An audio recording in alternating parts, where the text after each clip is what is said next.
this damn game.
Hello, hello, hello.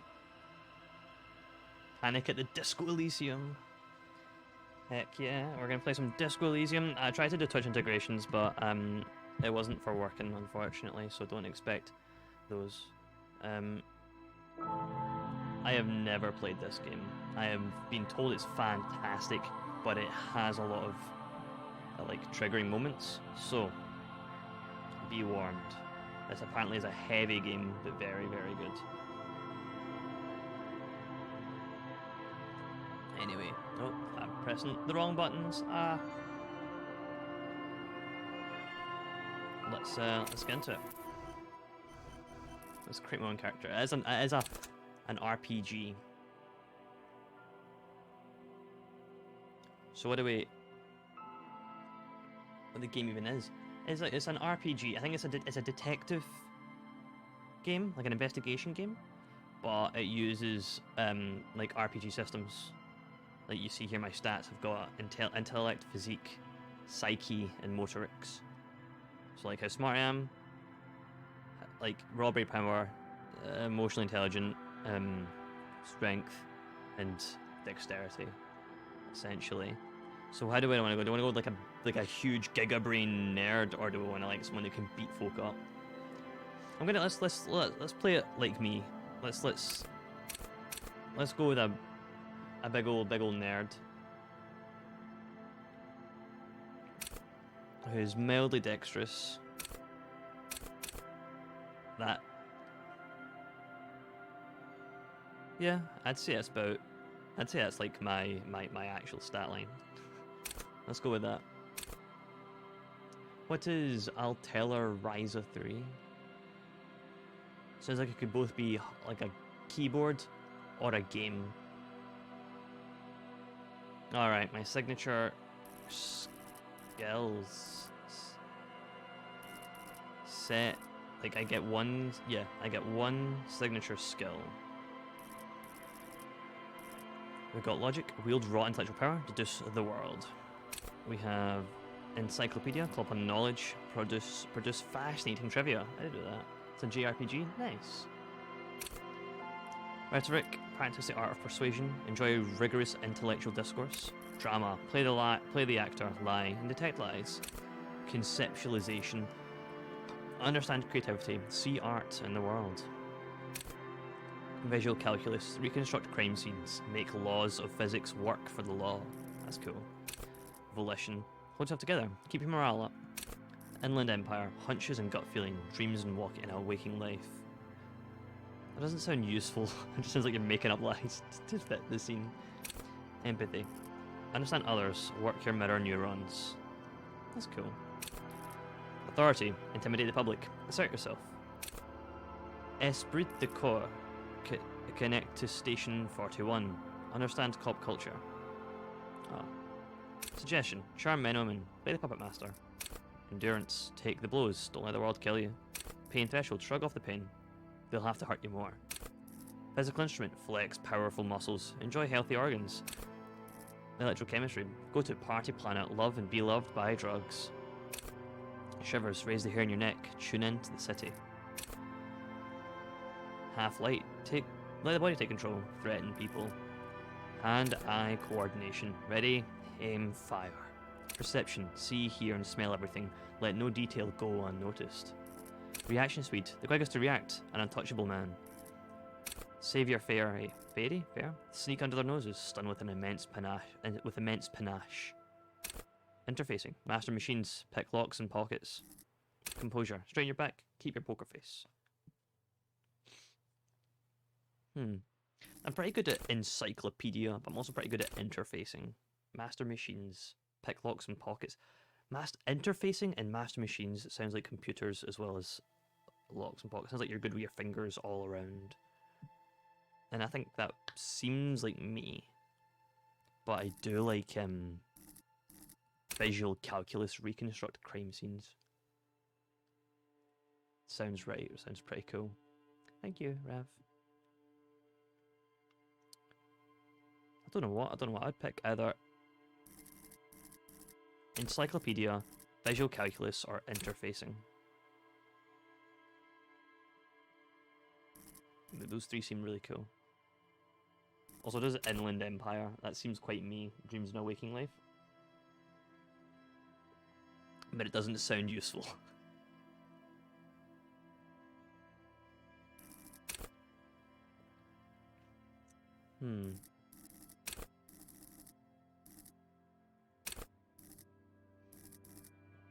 Deduce the world. You feel crappy tonight? I'm sorry to hear that. So I'm gonna go with interfacing because of our intellect's the highest stat. Let's up one something else down below. Yeah, so it matches our intellect. Okay, I'm okay with that. I'm sorry to hear that. Hopefully. I don't know if this game will cheer you up or not. The Furies are at home in the mirror. It is their address. Even the clearest water, if deep enough, can drown. There is nothing. Only warm primordial blackness. Your conscious ferments in it. No larger than a single grain of malt. You don't have to do anything anymore. Ever. Never, ever. An inordinate amount of time passes. It is utterly void of struggle. No ex-wives are contained within it. You got it, sweet brother. Nothing upon nothing upon nothing. Coming right up, sir. Smooth passage. But you call some of that, more of that sweet oblivion. Alright, nothing down to fuck all borough. Let's visit the ancient Zero Home. Great choice, Elder One. It has always been like this, and it always will. Don't stop, keep singing. Sing me the Song of Death. The Song of Death is sweet and endless. But what is this? Somewhere in the sore, bloated man meat around you. A sensation. Like a fly to the ointment, your conscience sticks to it. The limbed and headed machine of pain and undignified suffering is firing up again. It wants to walk the desert, hurting, longing, dancing to disco music. Stop, I don't want to hear anything more about this sensation. Take me back to formlessness, disembodied nothing. The stench of liquor rises from your mouth, and with it, an ungodly headache. Help, someone, cut off my head. It's trying to murder the rest of me. A fiery streak penetrates your skull, trying to force your eyes open. It's a sound, a clarion call from hell. Somehow, you know what it is. A caprice to name a motor carriage.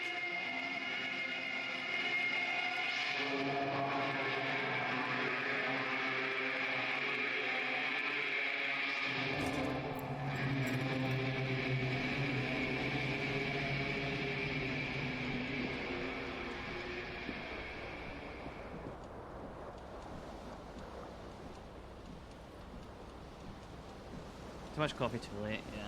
That's where to nasty anxiety comes in. Yes, when it comes to late at night, you can't really trust your own brain. I'm sorry to hear that.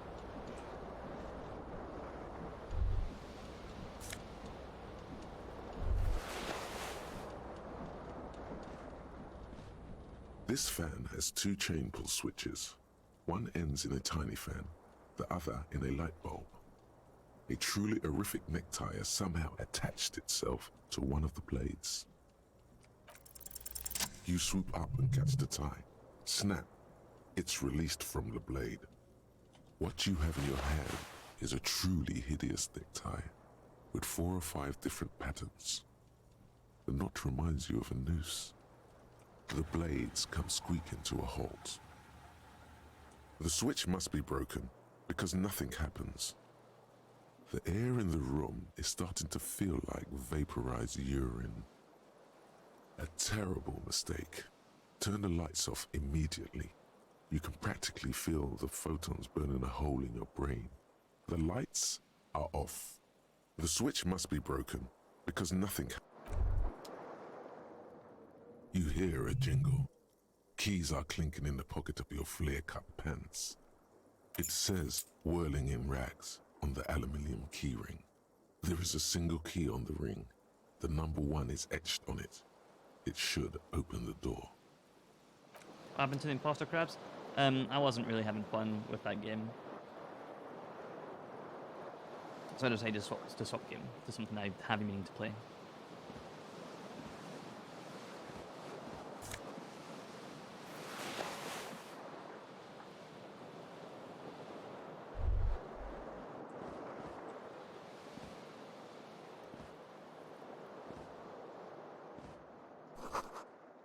You see bottles in the bathtub, wine, beer, and sweet liquors, liqueurs.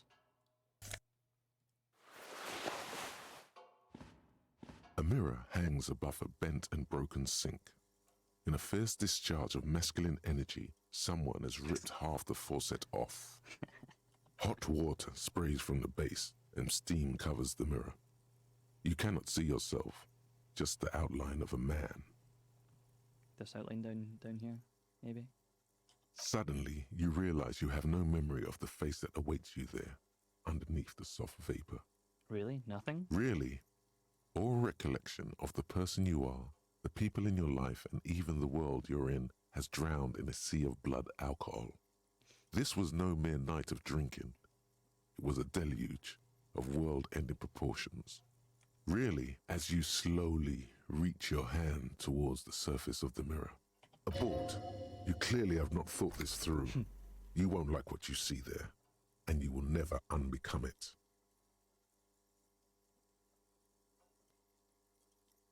Maybe I should touch it first, make sure there's nothing wrong with my face. Yeah, there is definitely something wrong with it.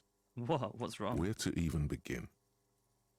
There is the bloatedness, then the swollenness. It's like there's an upholstery of alcohol underneath your skin.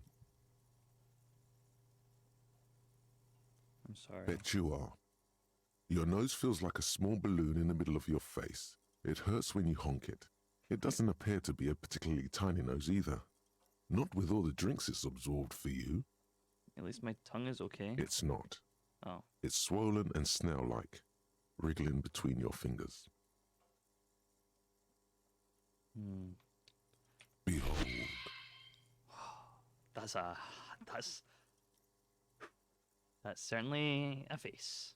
You have no idea who this thing is, do you? This is the face of a late-stage alcoholic. Too late. You clearly have rigor mortis on your face. Oh wait, is that an expression? Are you trying to make an expression with that face? Why? I'm not making it. The face is making Please itself. stop. It's horrible. You're scaring yourself. Okay, I'll try to stop. Oh my God. You can't stop. It's like it's not even voluntary anymore. You have worn that grin into your face and now it won't come off. What does it even mean? What is the emotion you're trying to convey? I think it's supposed to look suggestive. I'm afraid it's meant for the ladies. Please promise yourself you are not going to try it on any of the ladies, whatever happens. I promise. You liar. You can't even tell the truth to yourself. Go ahead. Try something.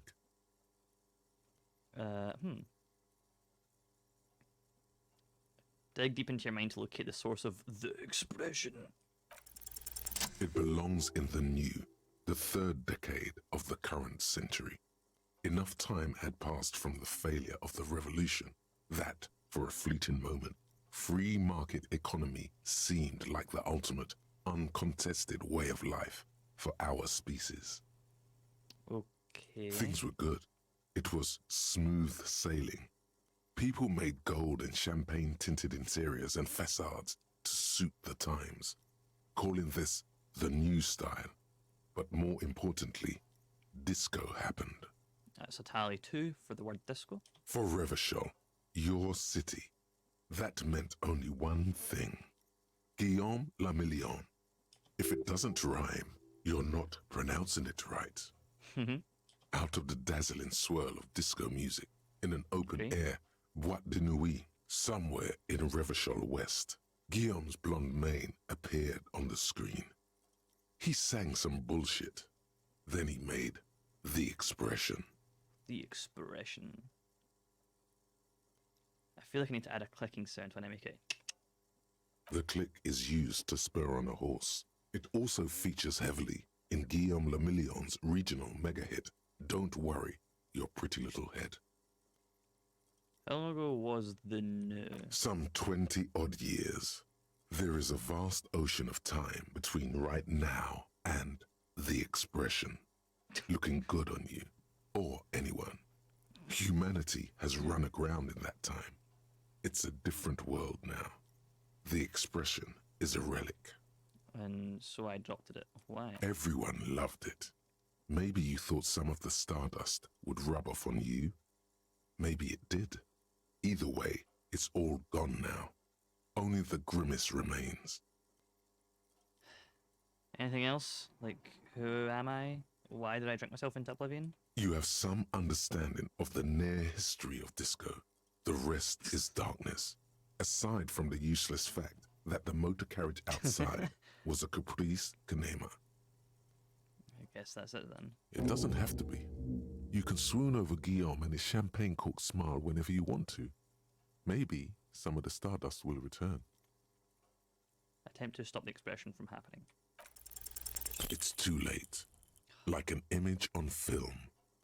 The expression belongs to your primary motor cortex. It would take a minor neurological miracle for you to cease producing it.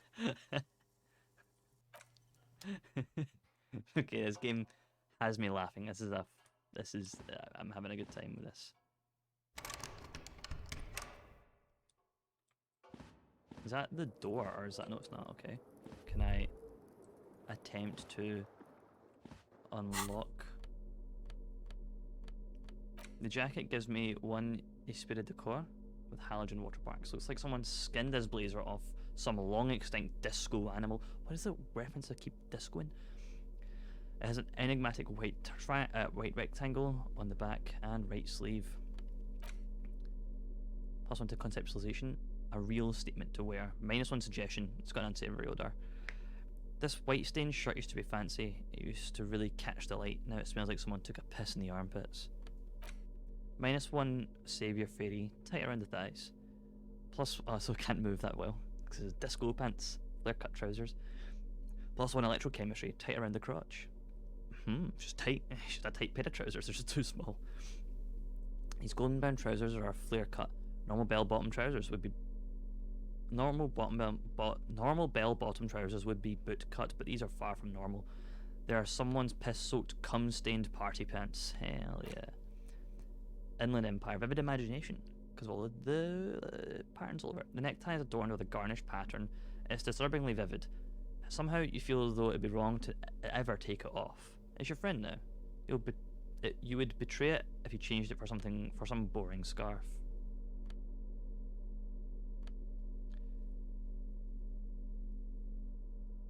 So I have -1 suggestion and -1 severe fairy, but they're also giving me plus points, so I might as well like keep them, right? Whoa.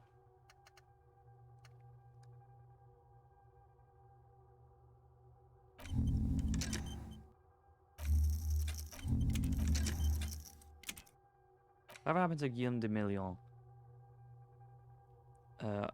Guillaume de Million, who, with his amber mane and sparkling teeth, beluged and tattered remains of the nation. While you suffered, did he dematerialize in a cloud of cocaine dust, or did he simply stand in the corner and melt into the slendering new lines of some starlit Biot de Nuit 20 years ago? Spare thought for his great ass too. Spare thought for his great ass too. Or wait, maybe he became a police officer in Revachol West.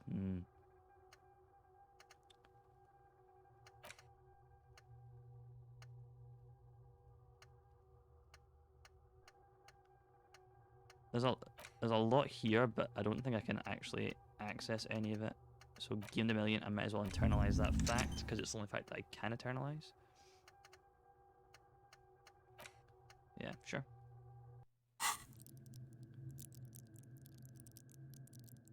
And I can level up stuff later. That was a disturbing noise. I didn't like that noise. I did find keys. I did find a key. Did I not? Can I not access? Can I not find? There it is. Keys.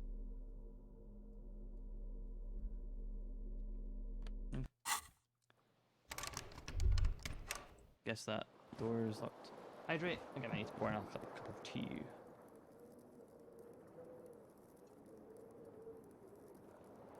The good thing about this game, so the reason I didn't stream this game for the longest time was I didn't think it was voice acted, but it is. Because I was like, there's no way I'm talking every bit of dialogue. And I don't have to. Because it talks itself. The window stands broken in its frame. Cold wind blows in. The morning light hurts your eyes. It's hazy, but you see the ocean and some war-torn buildings. What do you mean, assess the damage? How would you do that? What are you even trying to do? That's fair. I can't believe I failed that easy of a check. This magnum-sized bottle of Commodore Red is empty.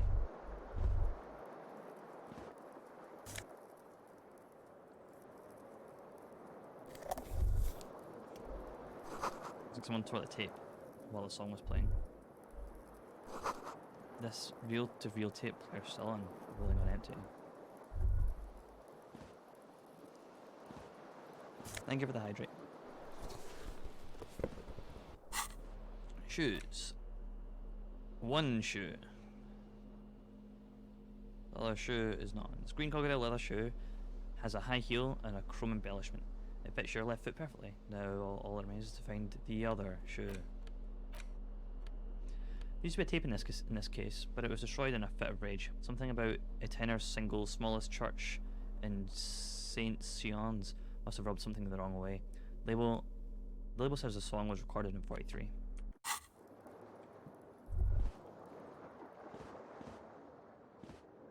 I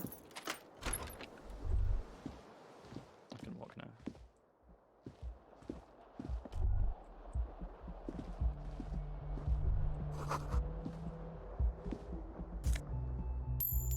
Ah, sweet money.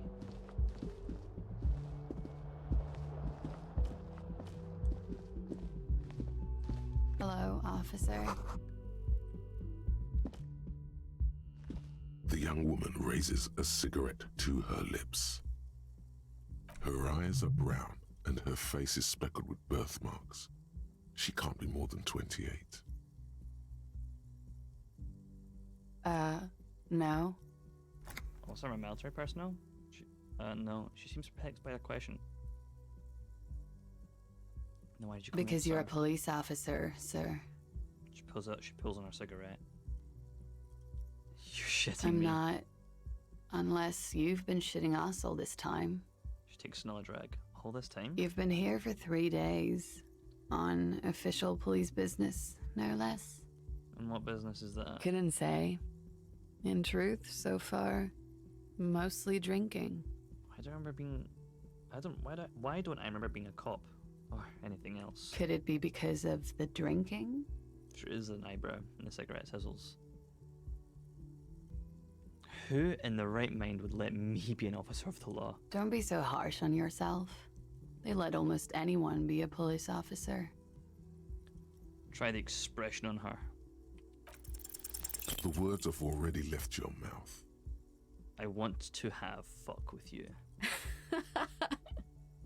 What was that? That's not even how words are used. What did you say? Come on. Say it again. All of the fatigue swept from her face.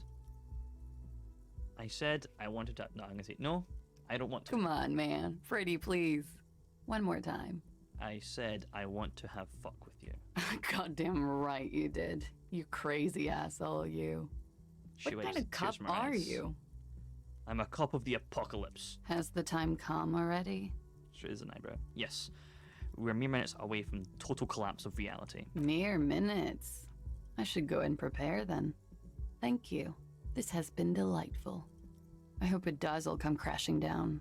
Otherwise... She extinguishes her cigarette. It's gonna suck for you later when you have to interrogate me. Okay. And for the record, no, I didn't do it.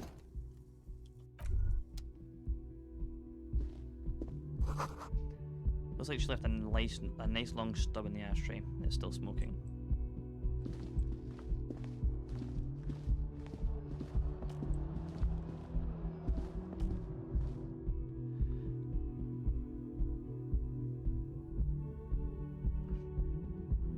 Gets tangled up in XLR cables. You gotta make sure that they're all plugged in the right way. The smell of the sea makes you dizzy.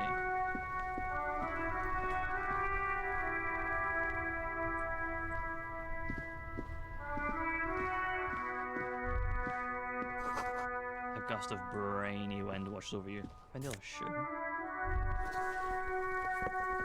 There they both are.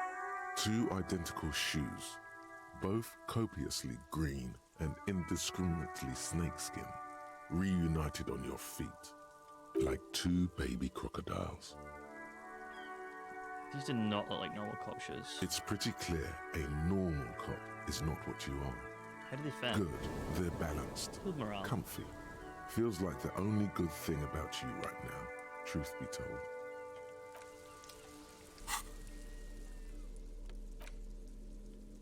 +1 composure, awesome watchtower heals. And heals ridiculously high. So it's supposed to be moving fast, but they may have lost some of the luster over the years, but these green crocodile leather shoes fit you perfectly. Nice.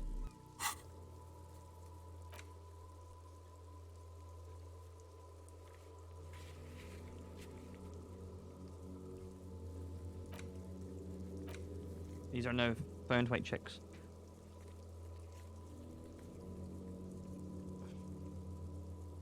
Those on white chicks are available for me to try, so I can assess the damage and maybe look in the mirror.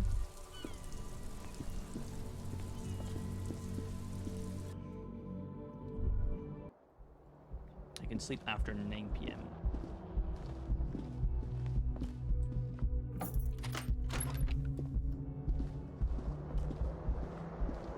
The window stands broken in its frame. Okay, maybe not. I don't think I can look here either. Not that there. Oh, I can A mirror hangs on the bathroom wall. In it, I can press shift as well to sprint on the WASD stuff.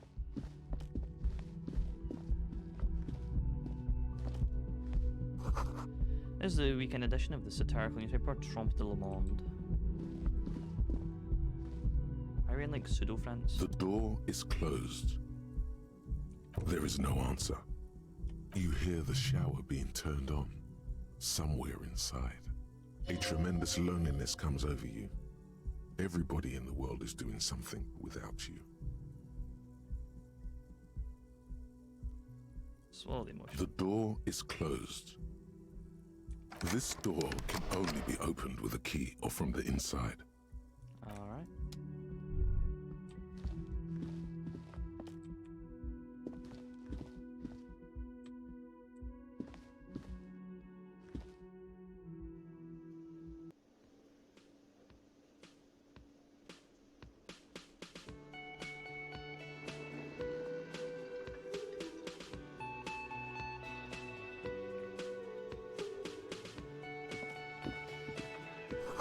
This is where Alex should be. I go karaoke, just waiting for someone to sing into it. The speaker connects to the radio. The music is seasoned with static. You should totally sing karaoke here, the first chance you get. Your emotions need to be expressed. People need to know your vast, oceanic soul. My soul's cubic content is obscured by the hangover. Of course, at this point, precise measurements of your soul can only be performed from the outside. It needs to be heard. This is why I didn't trust Inland Empire. Through a PA system. By other people. What should I sing when it comes to it? You should sing the sad small church song from that tape you found. Thought it was obvious. I'm thinking I can get something happy. No. Don't sing the happy song. It's stupid. Sing the sad song. It's profound. You would need another copy of the tape first, though. The one upstairs is destroyed.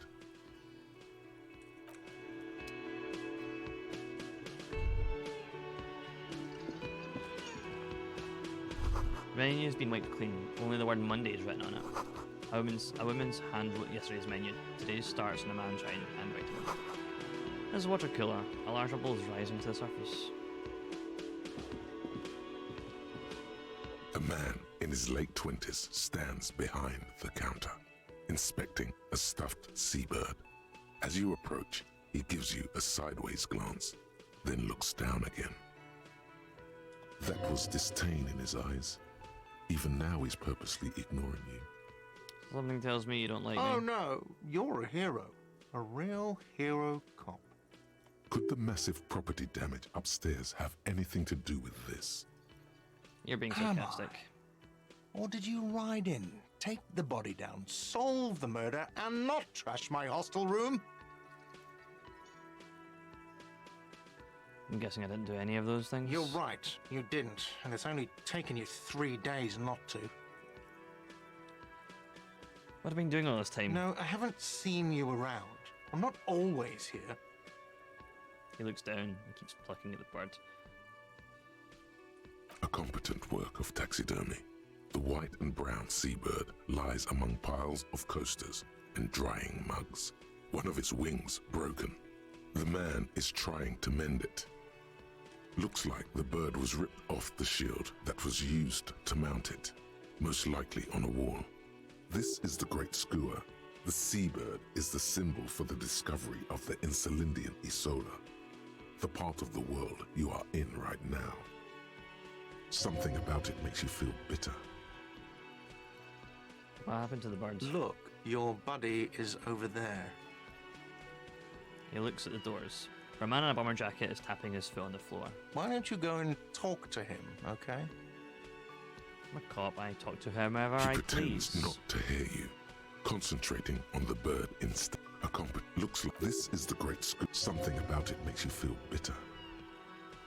Can I help you with that? Look, your buddy. Why don't you go and... What do you He mean, my buddy? pretends not to. Oh no! Could the massive property damage upstairs have any... I'm What looking. did- Whoops. No, I haven't seen... There we go. No, there's a little thing here. Hello.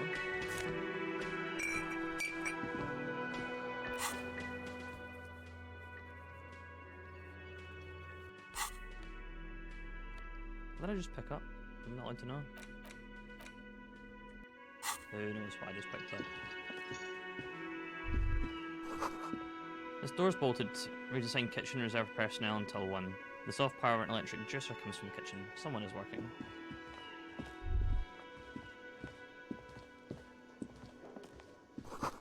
Summer door's closed for the winter. Well, that's why it's called a summer door.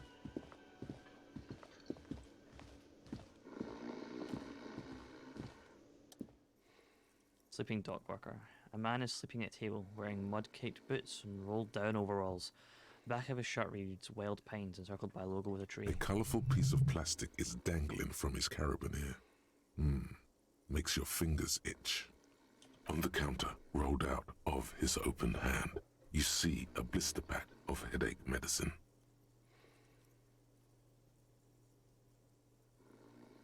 The man does not mind. You probably need them more than he does. You've just picked up some magnesium. This item is stored in the bottom left corner of the screen above your character portrait. Use magnesium to heal your morale if you have morale damage. It's a dock worker's ID, doubling as a shift card and a job permit.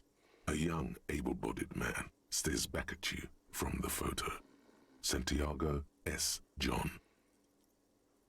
I am not getting... If I steal this person's ID, I'm going to flash it and they're going to go, that's not you. So I'm not going to take it. I'm not going to put myself into that trouble. All the rum has been knocked over. Beautiful dark liquid is spilling out.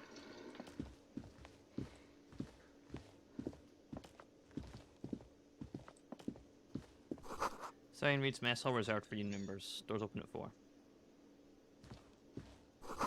This royal pinball machine is unplugged. Hello, sweetie. Lena, the cryptozoologist's wife. You shouldn't keep your colleague waiting. She nods towards the man in the orange bomber jacket. A bespectacled man in an orange bomber jacket is tapping his foot on the floor. Looks like he's waiting for someone. As you approach, he narrows his eyes and extends his hand in greeting. If an assault were launched on this building right now, if the windows came crashing down and the whole world descended upon you, this man would hurl himself in death's way to save you. You are sure of this, but why? Shake his hand. Hello, I'm Kim Kitsuragi, Lieutenant, Precinct 57. You must be from the 41st. You realize he's waiting for your name. This is your chance to come up with a really good name for yourself. Get creative. Conceptualize. I'm going to conceptualize. Concentration makes you squint your eyes. That's Your well. name should be deep gold and orange, like a forest fire looming on the horizon, but mixed with the stench of liquor rising from your breath. You're 2 steps closer to it, but there are still many to go. It is not yet time. Okay then. He processes information, then disregards it. He goes, "Ah, yes, I'm from 57th. You're the guy from 41st, right?" It is not yet time. Okay. It looks like we had a little scheduling error on Sunday. Saturday too, actually. Have you had time to talk to the manager here? Name. Raviol DNR. Makes me kind of hungry, that name. What he means is, he has been trying to meet up with you for 2 days, but you have been otherwise occupied. You mean him, Nordtorch cafeteria manager? Yeah, I just spoke to him. No, I haven't. Then we should ask him for a rundown of the area. Get me up to speed. I understand the scene is out back, right? It also wouldn't hurt to assure him the police are finally here. In full force, I mean. Have you mapped out the initial interviews? I haven't. Okay, we'll have time for that after we take a look at the coroner's case. Have you removed the dead body from the tree? Look, man, yeah. I go completely. Nah, I'm gonna keep the truth going. So the body is still in the tree. This is the first time you detect a weariness in the lieutenant's voice. It is obvious he would have preferred for the body to no longer be in the tree. Where it has been hanging for 7 days straight. We should go there as soon as we are done talking to the owner. What if I told you I'm not really up with... How can you be so sure I'm from the police? No. I can't remember anything. I can see you drank last night and the night before, and that you are still drunk now. But I have seen officers go through worse. Much worse. If you need something for your headache, there is a general store nearby. But as I said, the dead body should be our #1 concern. Oh, well, let's get After going then. you, officer. Interview the cafeteria manager and inspect the victim's body. If you're about to embark on an investigation, shouldn't you have a badge? Wait, shouldn't I have a badge or something? Checks pockets. You mean you don't have a badge? It wasn't on me when I woke up. Losing your identification card is a serious matter. My vehicle has a shortwave. You can use it to report your badge missing. I advise you to try to locate it as quickly as possible. But getting the body down should still take precedence. Lieutenant Kitsuragi is now in your party. Hooray! You can talk to him whenever by interacting with him. We're properly RPGing now.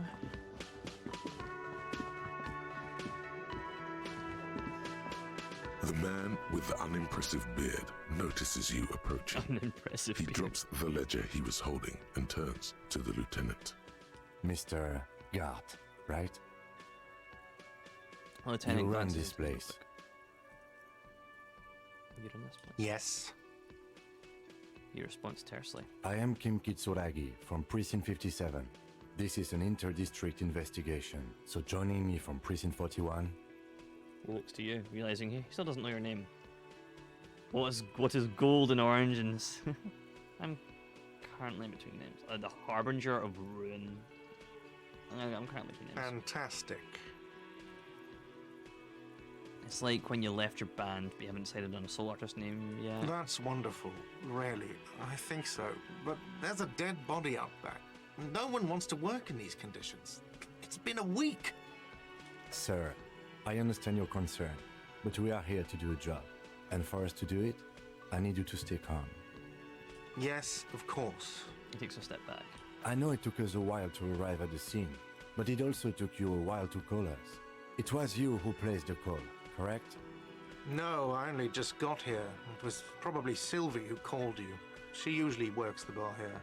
I'm only temporarily taking over her duties. Sounds like she's number one suspect, honestly. Do you have her number? As a matter of fact, I do. He looks behind a pile of coasters, finds a slip of paper, and hands it to the lieutenant. You said you just got here. From where? Are you a local? What, of Martinez? No, I live in Jamrock. I only sometimes come here to keep an eye on the place. This is just one of the many, many cafeterias I manage. But you still know your way around, yes? In case we need directions. Yes, I know where some things are, but as I said, I don't live here. I just used to work here. And I'm not going to start working here again, if that's what you think. You're currently working here. I didn't imply that. Detective, Yes. Oh, I pressed the wrong button. Yes. I have everything. You? Oh, you mean, do I have questions? Yes, yes. He means, do you have questions for me, like a police officer would? The cafeteria manager is clearly agitated again. He thinks you're stupid, sire. Why did Sylvie go away? She went away because none of your business. Yes, the thing is, it is my business, because if she left because of she killed someone, then we need to know that kind of information. Have they not been telling you you're a cop? Am I not a cop? Everything's my business. Okay, you got me. She went away because of the dead body out back. And because I asked for her number. That's why Sylvie went away. I hope you appreciate that. Strange. You have her number. Thank you. Thank you. The lieutenant says he opens the little notebook at the cover, and the number is safe tucked away in a small pocket. I asked an employee out. She didn't want to come, but felt obliged to. It was a bad idea. Now, what is so goddamn fascinating about that for you? It's got nothing to do with the lynching. Everything has something to do with everything. I'm trying to write the right button. Good for you. Was there something else? I'd like to get back to what I was doing. Are you the bartender? No, I'm not the bartender. I'm the cafeteria manager. Understood. I hope it is. Do you know who I killed don't him? know who killed him. I'm not the police. That's your job. Did you kill What him? are you, crazy? Of course I didn't kill him. That is all. Let's go. Not so fast. You owe me 130 real. Slip away unnoticed. What is real? Oh, excuse me. You owe me 130 real. He pronounces the R with a mock aristocratic accent. The IIR, or Inter-Isolary Real, is the global reserve currency. Whatever part of the world you're in right now, it's safe to assume he means you owe him some money. By real, do you mean some form of street cred? Oh, I understand you mean I owe you money. Wow, you're a genius. Yes. Yes, that's right. Money. You owe this establishment 130 real. He points to the red ledger on the counter. But what exactly is money? You're under arrest. Okay. Let's see. 3 nights at a tariff of 20 real comes to 60 real. Okay. Then there's the window you annihilated. The hole in the window was the first thing I saw when I came to work. So don't try to tell me you didn't. That will be 40 real in damages. Another thing you've annihilated is half the bar. You've run a tab of 30 real. Actually more, but we'll round it down to 30 for your hard work maintaining the stability and order of Revachol. That's 60 plus 40 plus 30 equals 130 real. And yes, real is still money. What exactly is money? What are you, a philosopher? Actually, I may be. Since I woke up, I have trouble remembering even the most basic concepts of reality. Money is what grown-up people use to pay for things. Things like this hostel room or 8 bottles of potent blend and 9 packs of Royal Extra. We use it for everything, really.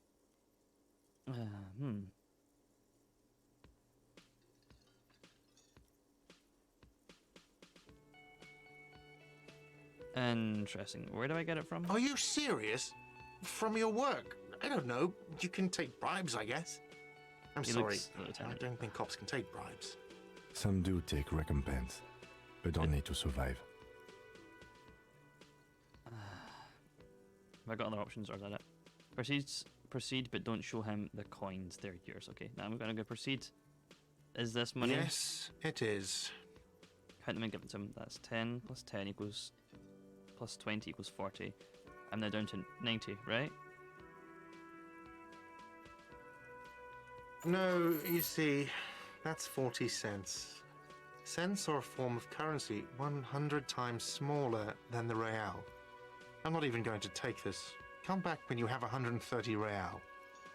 100 times smaller? Yes, That's horrible. it is. He stands silently looking at the coppers on the counter. Isn't it evil?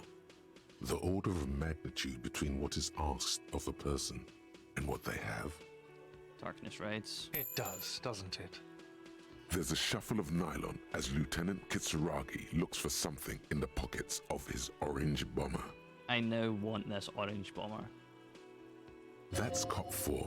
I haven't offered to pay because I don't have any money either. So what happens now? I'm sorry, but he has to pay. I can't let him stay here any longer if he doesn't. If he doesn't have the money by tonight, then... Officer, maybe you're better off working this from home for now. You live in Jamrock, right? It's not that far away.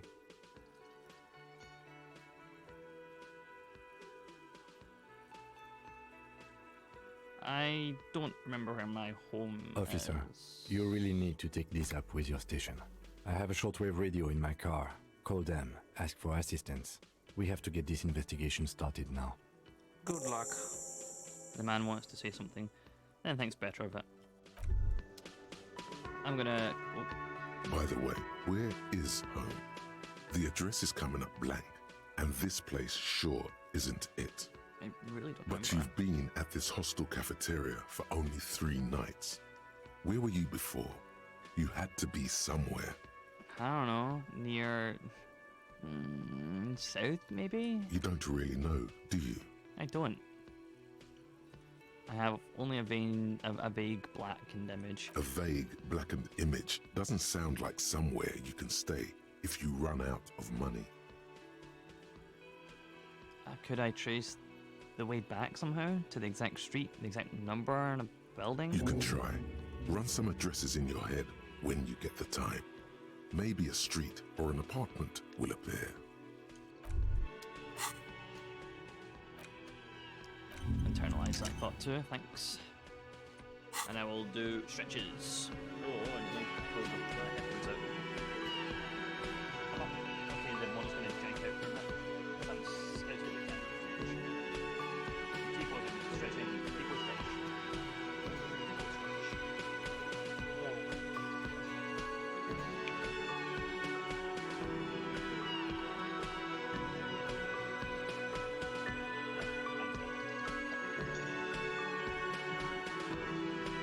I'm not done stretching.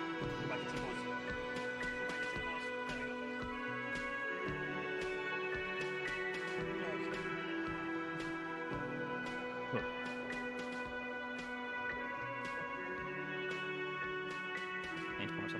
as well.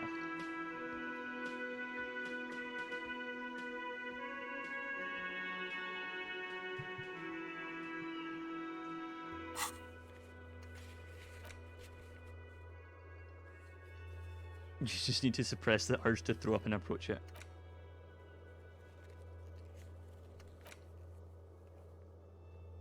The hanging to the RC. Someone boarded the hanging to the RC. Maybe if you find out who it was, it may shed new light on the events. You have an idea of where to start, but the caller could have been anyone. Call still be using Kim's slowly. I need to pay for damages causing the whirling in rags. You want a place to stay tonight? Ask around for money and be careful with your spending. If you're unsure how much you owe, ask God. Oh, you can zoom out, great.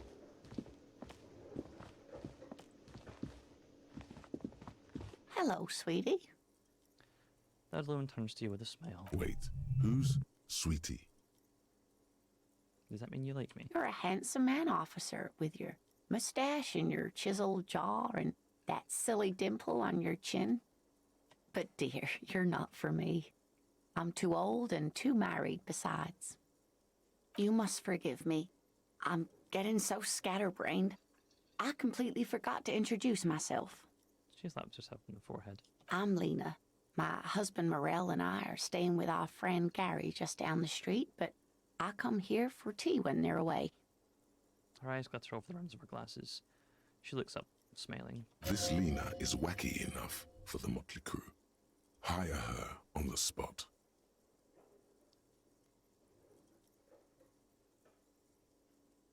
Sweetie needs money. Do sweeties get money? I'm gonna go with number 3. Yes, officer. You look rather dazed. Like a stunned fox. But surely things can't be that bad. Her eyes fly movements with some concern. I drank so hard I forgot literally everything. Oh my. She takes You know where we are, right?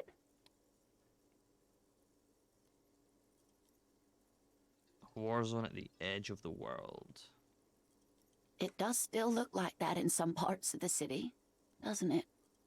We are in a hostel called the Whirling in Rags, dear, and the Whirling itself is in the city of Revachol.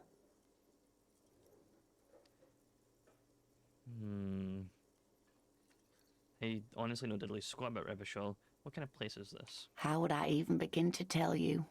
Her grey eyes. Revachol is the most beautiful city in the world. We're fortunate to be here, you and I. I haven't seen very many other cities personally, but everyone says so.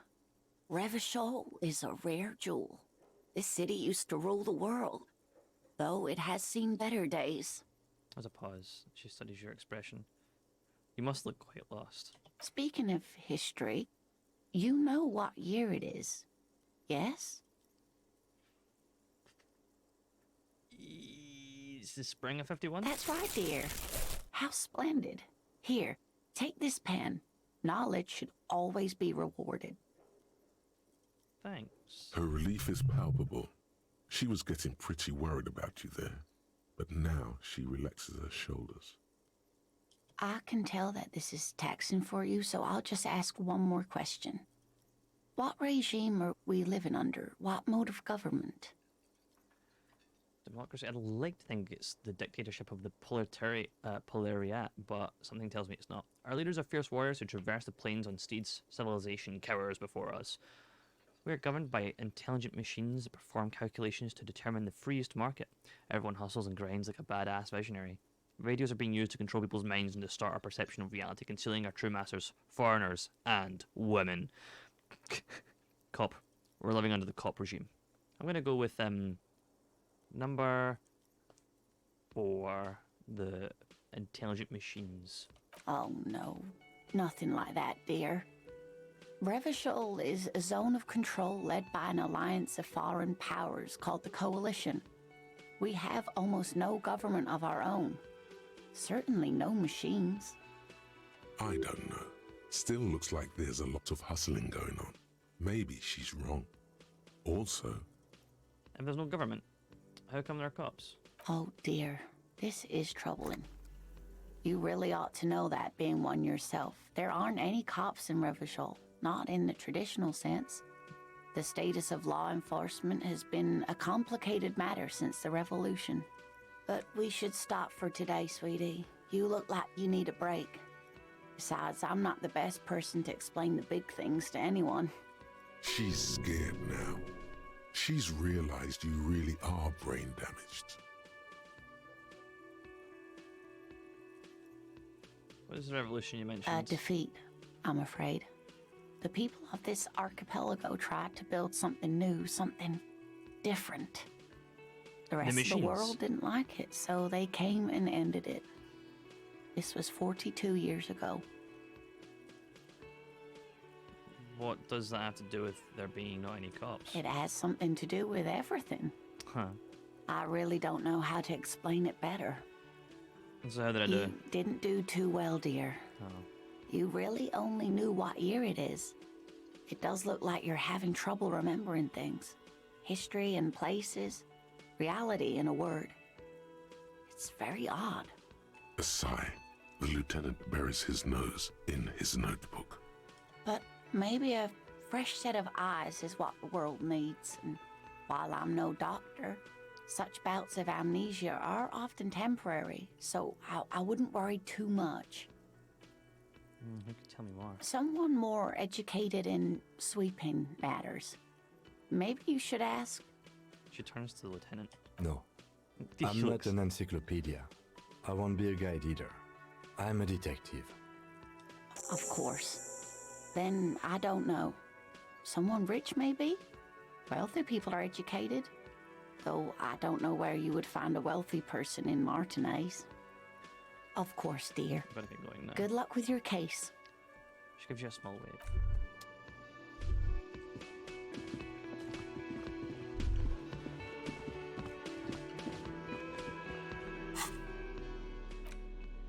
The kind green ape pen. Pen with a green ape head on one end. The ape has closed its eyes, a kind of expression adorning its face. It seems to be meditating. Get a reality lowdown. You have no idea where you are. Len encourages you to ask others to explain the world to you in great detail. Perhaps try rich person. Rich people are educated.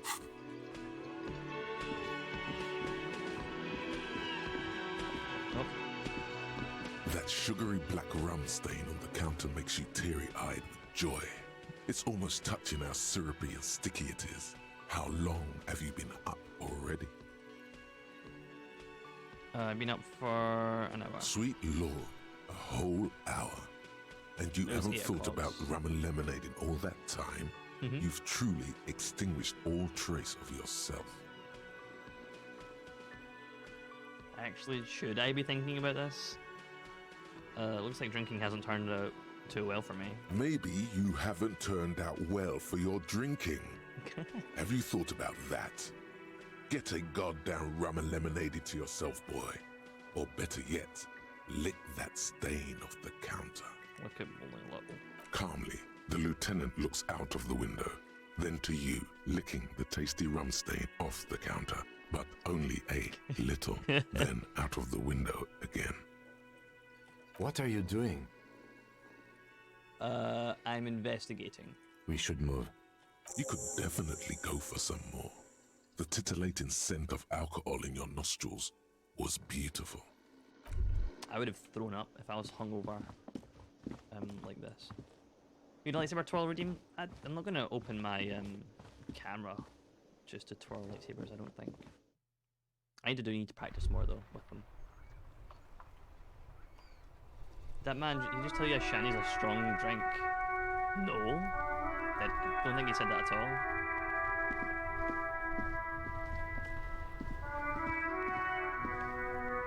The sign reads, "Fuck the police." Yeah, well, that checks. Pigs go home. The street name is illegible. A heap of snow melts the wheelbarrow. Melts in the wheelbarrow. The RCM in Martinez. One What was- can I help you with? You sound surprised. We don't see a lot of police around here. That's all. I have some questions for you. Of course. What can I help you with? Who are you exactly? I am just a gardener. Good to meet you, just a gardener. Another question I then. am pleased to meet you too, officer. We need directions. Of course. Where to?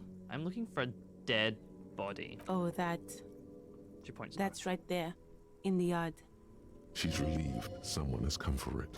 Finally. Okay. Where am I? What do you mean? I'm a bit disoriented right now. This is a river call, right? Yes, sir. District of Martinez. She looks around thinking what else to say. This intersection is called Roundabout North. He knows where we are. He just wants directions. Lieutenant seems uncomfortable with the level of disorientation you're displaying. Yeah, I'll navigate No otherwise. problem. What is this fuck the police business? Excuse me? She doesn't understand. She's uncomfortable. Maybe you should drop this line of questioning. She Never mind. shifts in her seat awkwardly. Yep, I have Of to course. run. I won't hold you back. She wipes the brow with her canary yellow glove. If there's a corpse, then you're going to need those gloves for the autopsy. One more thing, can I borrow your gloves? Sure, keep them. I have another pair. She hands you the rubber gloves with no visible annoyance. Thank you. What a lovely lady. Is this Kim's gaff? Before you stands a motor carriage. The bodywork is covered in blue and white livery, bearing the number 57. Vapor emanates from the large engine on the back of the vehicle. It hasn't had time to cool off yet. Sorry, did you just say that? Did you just suggest that a shandy is rum and lemonade? Has that just processed for me? And rum and lemonade is a strong drink, because that's just the strength of drinks. Okay.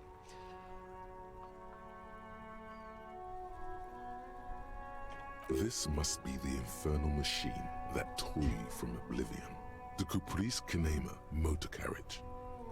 Open In the door. cabin, you are welcomed by a set of steering levers, a radio microphone on a hook, a pull-out toolbox under the seat, and the soft glow of the fuel preheater gauge. Pick up the radio. The frequency tableau lights up, and a green button labeled Prime Line glows like a feline eye. And then you hear something. The soft purr of electrical kittens, radio waves cast far and wide over the metropolis. A woman's voice greets you through the static. This is Precinct 57. Hello, Lieutenant. How may I assist you? Hello, Alice. Please assist our colleague from the 41st precinct here. I'm putting him on. Operating the radio is easy. Just be confident. You've probably done it 1,000 times. Hey Alice, this is the officer from 41 Precinct speaking. Nice to meet you. This is Officer Alice Demetri, Precinct 57. How may I assist you? Under the green Prime Line, a yellow saved button catches your eye. You wonder what the lieutenant's default radio station is.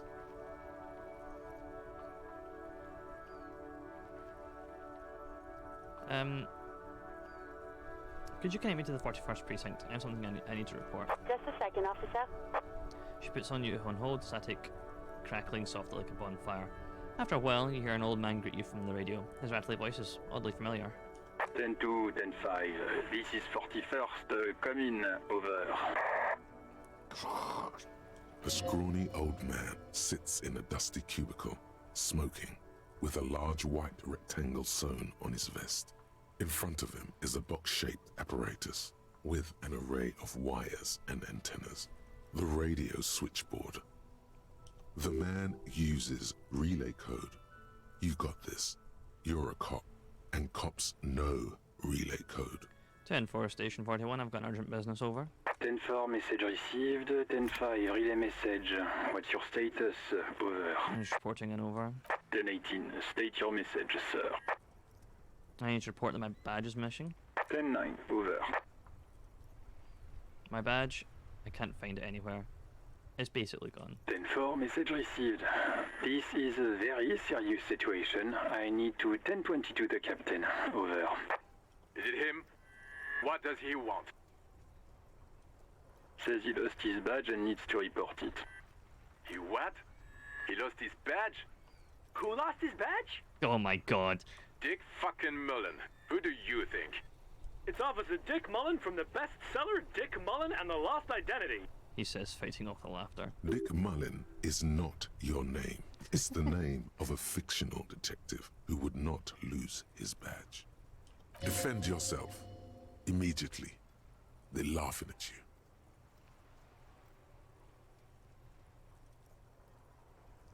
Ha ha, officer's lost his badge. Ha ha, like I'm the first cop to ever misplace his fucking He badge. says this has probably happened to other policemen before him and laughs sarcastically. Oh god damn it. Is he fucking kidding? The whole station's gonna be dicked for this. Satellite Officer Vikmar is wondering if you might be joking and adds that this tarnishes the reputation of the entire station. Over. Mullen dicked us. We just move on. I wanted to get it reported and get it done with. 10-4, I hear you, officer. I'm just going to make a note here that you are in pursuit of your misplaced badge. Over. Fuck me. Mac, come here. You've got to hear this. Dick Mullen lost his badge. What's going on? Jesus Christ. Super Cop here lost his badge. He lost his what now? His badge. He lost his goddamn fucking badge. Enough of this now. I have other things to discuss. 10-9, come again. I didn't get that. Over. The animated conversation in the back is making it difficult for him to hear you. New heights even for Captain Sober. Fuck off. Ask him. Ask him if he's lost his gun too. The room roars with laughter. Sergeant Orson wants to know if you lost your gun too. Over. Check your pockets. Check your... Holy fuck. You don't know where it is, do you? I don't have my gun. No. It's gone. It's not fucking on you. 10-9, come in, officer. Did you get my question? We were wondering about your gun. Over. Convince them that you didn't lose your gun.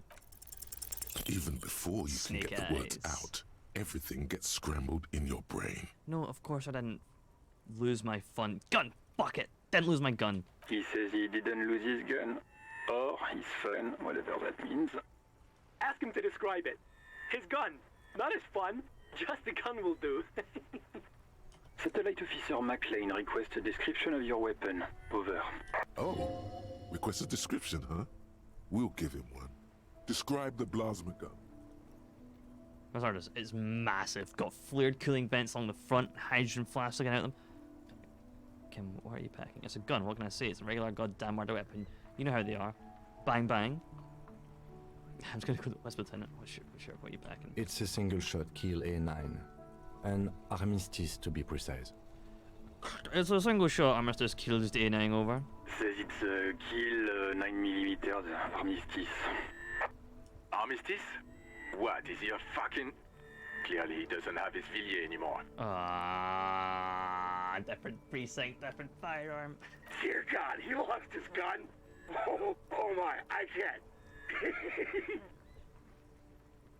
The man succumbs to laughter again. This isn't really a laughing matter. Mac can face a giant of Coco Noor by himself. But Disco here made him piss his pants. I'm being called Disco. Oh, I can't. Fuck. He lost his... Ask him if he's still got his wiener. Oh, I'm not going to. Ask him. Sergeant Orson here is wondering if you are still in possession of your genitalia. Over. I left it at his mum's after I fucked her ass all night. Tell him that. That's a negative. Not going to say that. Over. What's he saying? Share with the class. He said he sodomized your mother.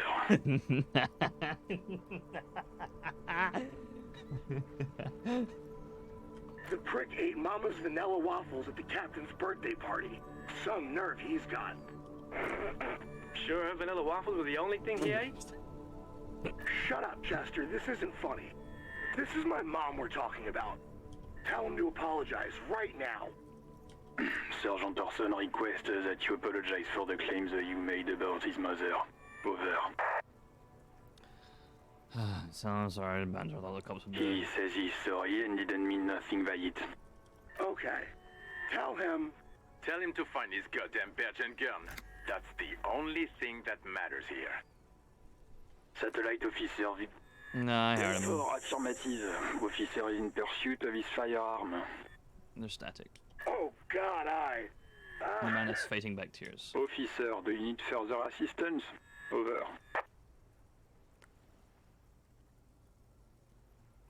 I'm in dire need of financial assistance. 10-4, I hear you. I don't have the authority to grant your request, but... What does he want now? He's asking for money. Is he fucking kidding? I don't think he is. Don't give that asshole anything. He's just gonna drink it all. Alright, that's a negative on the additional funds, sir. Over. It's paramount to the investigation that you grant me more money. He says it's important to the case. He isn't getting a red cent. You can tell him that. Request denied, sir. Over. Jules sounds so done with everyone. Please, I'm begging you here. I don't even have a place to sleep tonight. He says he's in trouble. Doesn't have a place to sleep. Well, I guess he'd better crack the case before sundown then. Vigmar said...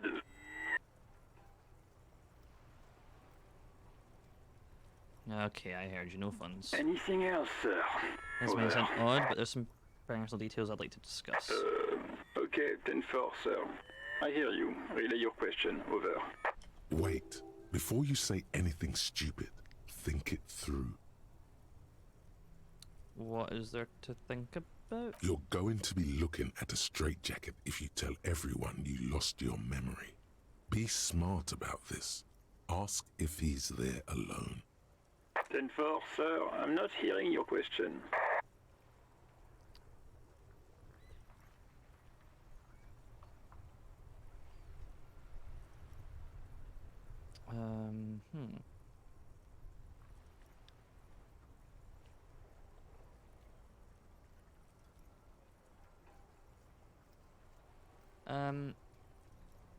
Not relevant to the game or conversation, so I'm not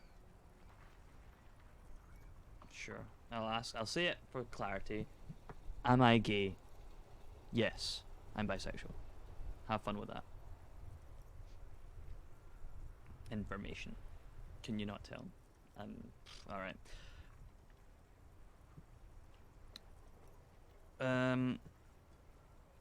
I want to know if you've got my badge description right in your report. Could you read it to me? Name, rank, birthday.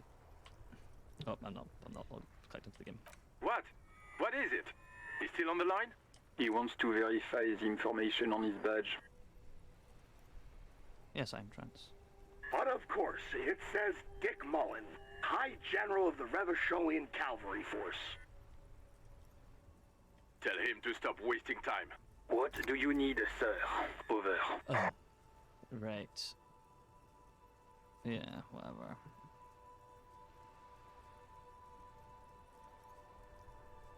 I'm looking for my... I'm just going to say, please refer to my full name. 10-9, repeat message. I didn't get that, sir. Over. Stop calling me sir and choose my real name, can you? What? What is it? What can he possibly still want from us? He seems intoxicated and keeps asking me to call him by his name. Mullen's drunk and emotionally aggressive. That's new. Wrap it up. Don't indulge in his drunken antics. Oh yeah, let's wrap this up then. Understood, sir. Over. 10-10. Over. Roger that. 10-10. Over and out. The toolbox. A metallic drawer slides out from under the seat and clicks into place. The tools inside are neatly organized. Take what you need, officer. It's going to be a long case. I'm not protective of my tools, like some men are. Based Kim. He's clearly a little protective of his tools. But what can you do? Work is work. Take the pry bar. The pry bar feels nice and cold in your hand, heavier than you'd think. Useful for opening all sorts of doors and lids. Take the chain cutters. The handles are long and sleek. Snap, snap, go the cutters in your hand. You can do good work with these. Cut chains, locks, and ropes, especially belts. take out the hand crank flashlight. It's robust, weatherproof, and well made. Police issue, blue. Lets you see things in the dark you would otherwise miss. The pull-out toolbox slides back into its nest. Preheater gauge casts a warm glow on the steering levers and the radio on its hook. As you tap on the gauge, the indicator pin jerks as if startled. It's in the large orange sector, indicating the engine is warm. Next to the gauge is a red switch labeled heat. There's no use pressing the heat button. It won't start without the ignition key. Translation. We're not going anywhere right now. Alternative translation. Don't even think you can drive my MC. I think we're done.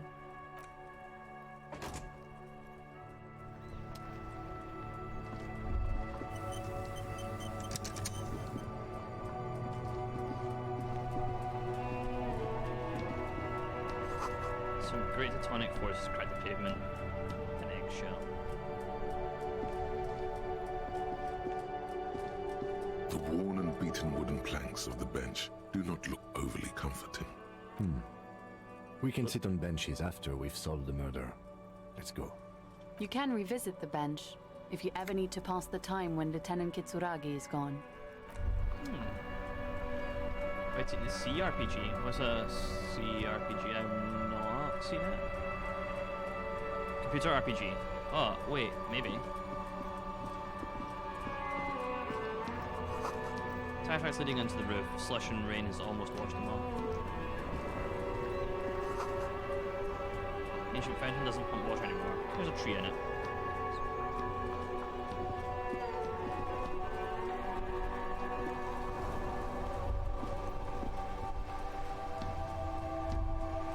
I had a thought there. There it is.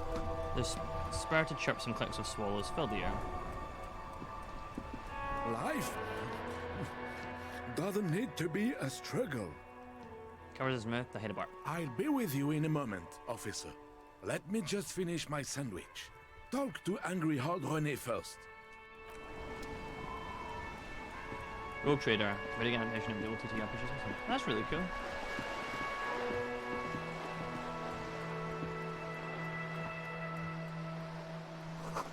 Final operated viewer has been banged up and is inoperable. Should probably just head to the body, huh? There's so much. Have you no shame? Whining about your back every time you bring out the measuring tape. René, you're a man with a fork in a world of soup. Please, let's just try to enjoy the game, all right? This one's still chewing his sandwich. I'm trying to, but you keep breaking my concentration. You're old. I can see that. We're both old. Now stop grabbing your ass like it's a girl. Do I play any RPGs? Yes, I play a bunch. I play 5th edition D&D. I'm playing that on Saturday. I run a Runners in the Shadows campaign. I'm playing that on Friday. I also run a sci-fi Savage Worlds. I'm soon going to start Deadlands. And I also have played Lancer. I think I'm going to be playing in a Lancer campaign soon. As well as Fist, and I've also got I'm writing campaigns based on Delta Green, Fist, and Tales from the Loop. So I play a bunch of RPGs. I've also played a little bit. No, I've not played a little bit of Pathfinder, but I've looked at Pathfinder and it seems cool. These manly men are playing balls. This is a ball game. Grab a ball and play it. Don't ask questions. Shoot first. Ask questions never. Shouldn't I ask what game this is first? No, you got this. There's the ball. You're the game. Better observe than first. See? Your munching and complaining have ruined my concentration. Man throws a metal ball towards a smaller wooden ball, a wood ball in the sand, missing it by a meter. Oh, they're playing balls. I need to play this. Could the objective of the game be to throw the metal ball so it lands by the wooden ball? Yes. Ah, mon Dieu. The pain in my back is unbearable.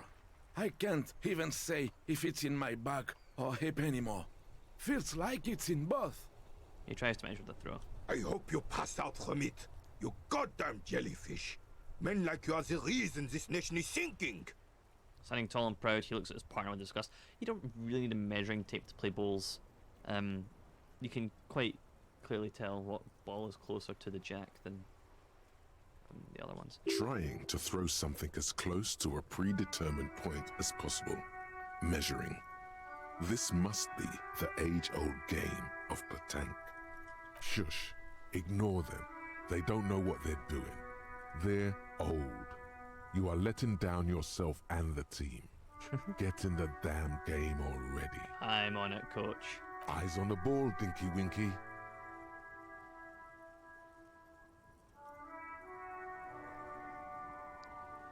I don't really want to. Or I'll leave you to it. Yeah, I'm not doing that. This Postler Vantorie mail collection box has been heavily vandalized with graffito. A closer inspection reveals 2 bullet holes in the front.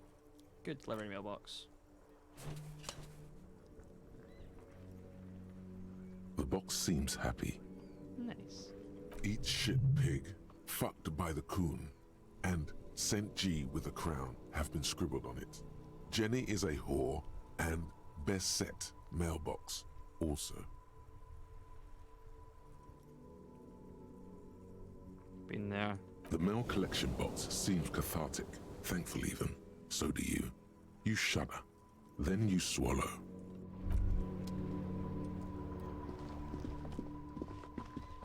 What's inside? You can pick them up if you had a bag. I'm just gonna investigate these things and then try and find the body. Been where? Been insulted and shot at.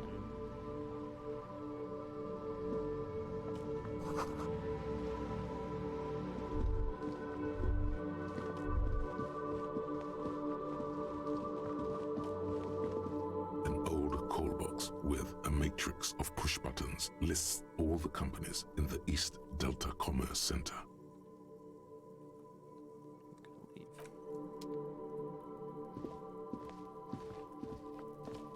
You see a set of tire tracks in the brown slush that covers the plaza mosaic.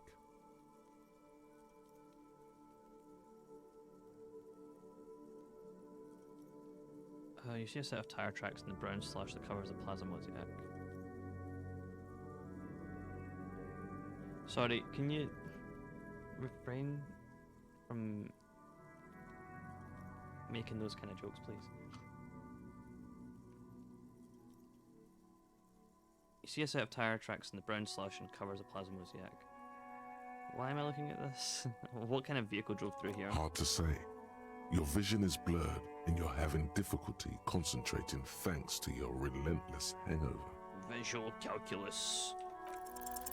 No, these tracks are not interesting at all. Let the street sweeper just sweep them away. Cop habit. You look at everything. This isn't case related, you think.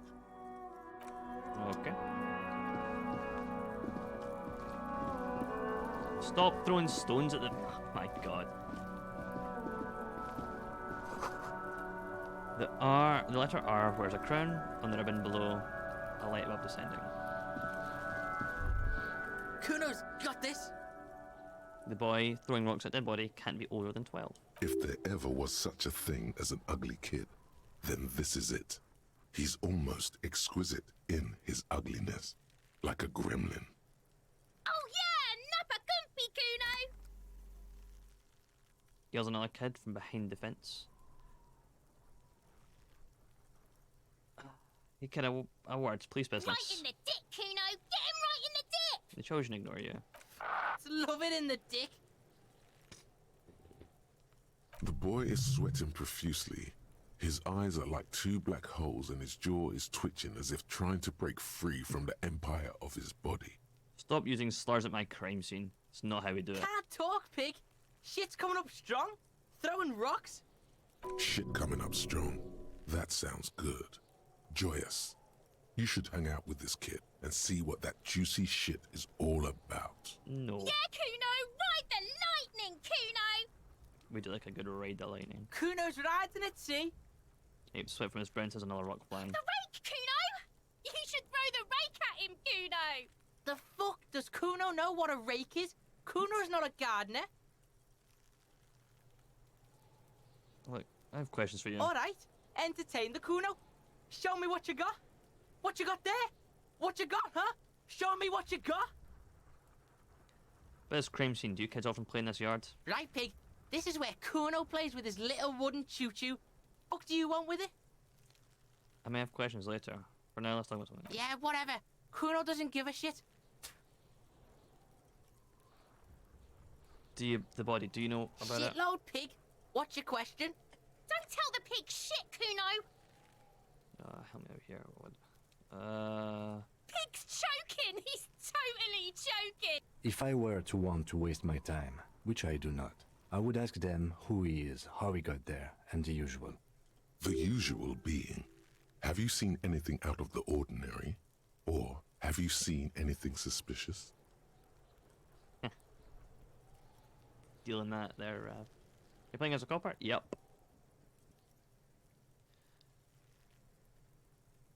Do you know how I got there? Probably climbed. Kuno was busy down the road when that shit went down. So you didn't see it happen? You heard Kuno. Kuno wasn't even in Martinez. Kuno wasn't in Revachol. Kuno wasn't regional. Oh, okay. So where did you go then? I don't know. Some fucking He looks around trying to come up with something. Mesk or I don't know. Some other place. Night City. Kuno was in fucking Night City. Oh, that's Cyberpunk. There is no Night City anywhere. That sounds like the name of a city in some pulp science fiction novel. That's a fictional. Okay, what about the dead body? Yeah. Kuno didn't smoke him, if that's what you mean. Do you know who he was? Kuno's fuck imp. Kuno uses the fuck imp for target practice. He's trying to hide the fact that he doesn't know. So you don't know anything? Kuno knows all kinds of shit. Kuno's not a snitch, that's all. Trying to make the Kuno sing into the popo phone. You seen anyone suspicious? Just a couple of pigs sniffing around in the dirt. That seems pretty fucking suspicious to Kuno. Clearly don't know about the animals of called a pig that like to wallow in dirt and mud, and that's kind of like classic pig behavior. Yeah, you tell the faggoty, Kuno! Looks like you're a faggoty now, whatever that means. The suspicious question doesn't really work in antagonistic situations. More on this later. Now let's talk about something else. You're testing Kuno's patience here. Get lost,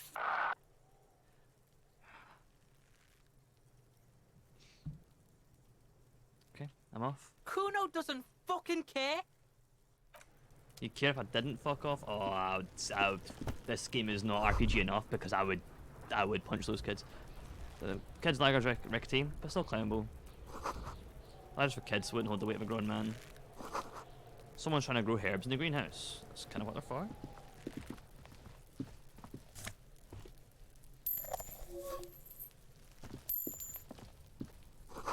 This winch mechanism has been oxidizing for some years. It is rusty. An inconspicuous pile of the roofing material, Eternite. Why am I looking at this pile of roofing material? Because it's nice and orderly. Well-laid pallets. Easy on the eyes. Yeah, fair enough. Rhythmic pattern. Calms your mind. Mammals like this stuff. No, there's more to this. You get this strange feeling. What feeling? Hard to say. It's gone now. Feelings pass, you see. Especially the small ones. It's nothing. Someone just left some roofing material slanted against an old shack. I would absolutely get the prying bar out and try and use it. Can I do that?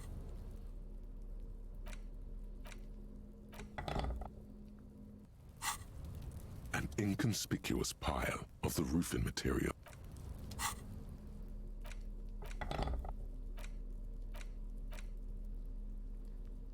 Got this to open lockers containing the water locking. Red tip pry bar, Carson T heavy duty, engraved just below the handle. It's satisfyingly heavy and perhaps one of the most useful tools to carry around. I thought they used to open locked containers. Oh, they do the same thing. The meanest looking pair of cutters you could have ever seen, made in Gottwald by Walsham Werkzeug. No chain, wire, nor barbed fence will ever stand in your way. They look hungry. ready to chew steel. To discover secret orbs in shady areas. A police flashlight bearing logo of Grundstellung Oreo. That's a weird looking O. May just be the font though. Small dynamo packed inside has this handheld illumination device. Theoretically, it gives you the ability to produce a tiny amount of electricity anytime, anywhere.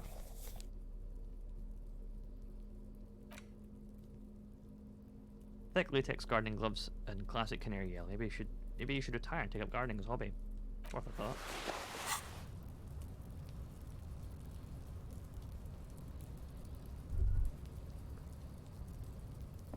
See, we're not allowed to move. That's not let me. Oh no, that's behind. Okay.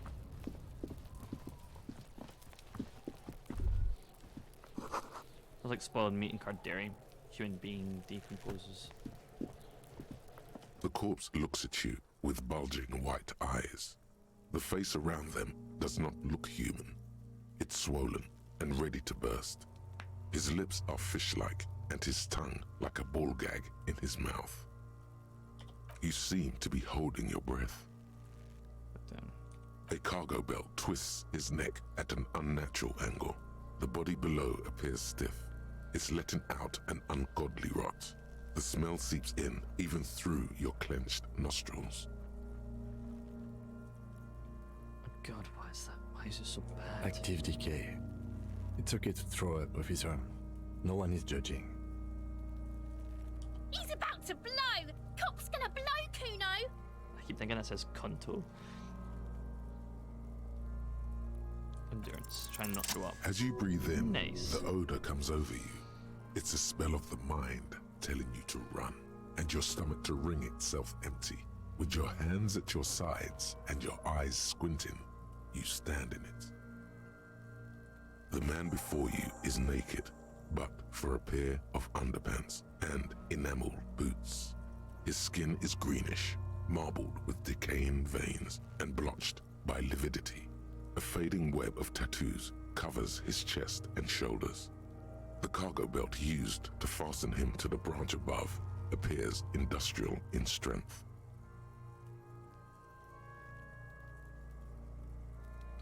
I'm sorry, that rhymes with the moon. Fair. They're saying some choice words at least. I wouldn't put it past them. Inspect the boots. The material appears to be ceramic. Its clean white stands in stark contrast to the decaying flesh above the knee. The man wore thick polymer socks, probably for padding. A fine array of interlocking plates covers them. Interesting. Those are some interesting boots. Delicate and fragile, they feel alien to the world around you, out of place somehow. These are clearly not boots. They're armor, possibly part of a larger set. These aren't just boots, they're armor. Indeed. Technically speaking, these are sabatons, not boots. With his notebook under his arm, Lieutenant crouches to inspect the soles. What kind of armor is that? Ceramic plate. Zirconium dioxide, most likely. This is where the make would be. Where? Under the heel. Fairweather. Fairweather model T500 VE. I'm guessing that's vitreous enamel. This is advanced stuff.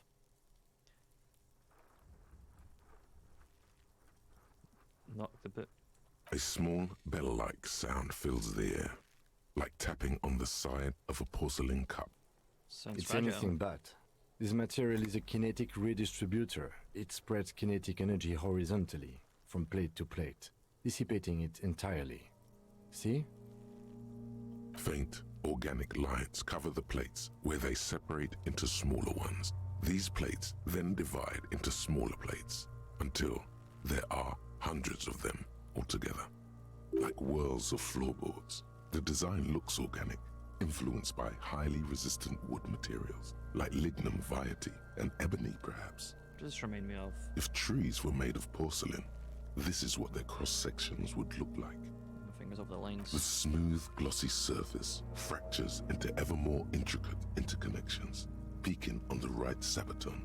where you notice the whorls are in the shape of a letter and number combination. E50, 100, 1000. Look, looks like there's a serial number on the right saboton. Good. Can you read it to me? He tips the drying ballpoint pen on his tongue. E50, 100, 1000. We have a make and a number. That's something. We can use the radio in my kinema when we're done. Either station can chase it for us.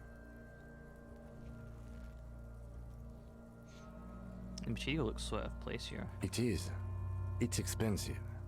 Trent draws a line in the condensation on the ceramic with his index finger. We've requested similar material for our tactical units for years now. The constabularies deemed it too costly. In that time, we've lost 6 men to semi-automatics. How much are we talking? For a full set, about 4 years of wages. For the northwest region of Revachol, an officer's average yearly income is 5,500 rial, unadjusted for rank. Male pays Not too much, 5.5. yes.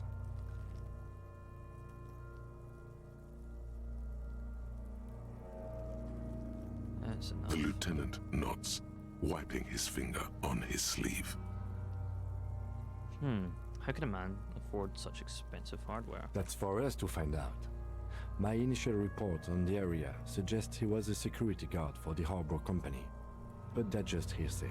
It's like pretty advanced for a security guard. I agree. This equipment is way beyond what a guard can afford. That's for us. Just something I scraped together from my station. An area report on Martinez. I'm sure you did the same. Okay, makes sense. No, your first instinct was correct. This equipment is way beyond what a security guard can afford. What happened to the rest The of it? locals probably scavenged it. It would be odd if he had more on after 7 days. But why has he not got the boots? We should keep a lookout for these pieces. The armor could yield information. Maybe he'll know something. He nods towards Kuno. Maybe he was just wearing the boots and no other armor. No, he must have worn something precious underneath his clothes. They've removed all his clothes to get to it. They did not just strip him for the putrid rags. Then where are these clothes? Someone could have cleaned the yard, but that's a question for the red hat thing. I hear you, cop, talking shit about the Kuno. Come here and say it to Kuno's face. Fuck you, Kuno. You wanna fuck me, huh? You wanna fuck the Kuno? What if they told him to strip him before they hung him? To demean him? They usually hang them completely naked for that. La puta madre, the Mazda, the Besmerties and the like. This one still has his underpants. And boots. What? Are you trying to ignore me now, fuckface? Kuno, this boots shit is super boring and the guy's a total vitupaz. This feels dangerous. Are you sure? The stench fills your nostrils. As you push downward, an ominous Oh, the creaking body's gonna come sound down, isn't it? comes from above. Stop! Lieutenant's voice is sharp. He looks at you with the boot under your arm. Pig's gonna pull his head off. Brutal! Yeah, this is a bad idea, isn't it? You're going to pull his head off. Do it, homo! I'm gonna pull his head off, right? Yes, that's what I said. You'll compromise the coroner's case if you do. So please, don't. Indeed, from this angle, it does look like the neck isn't going to take much more. Being dead for a week has all but liquefied his muscles. What are you trying to achieve anyway? Why are you hanging on to that boot?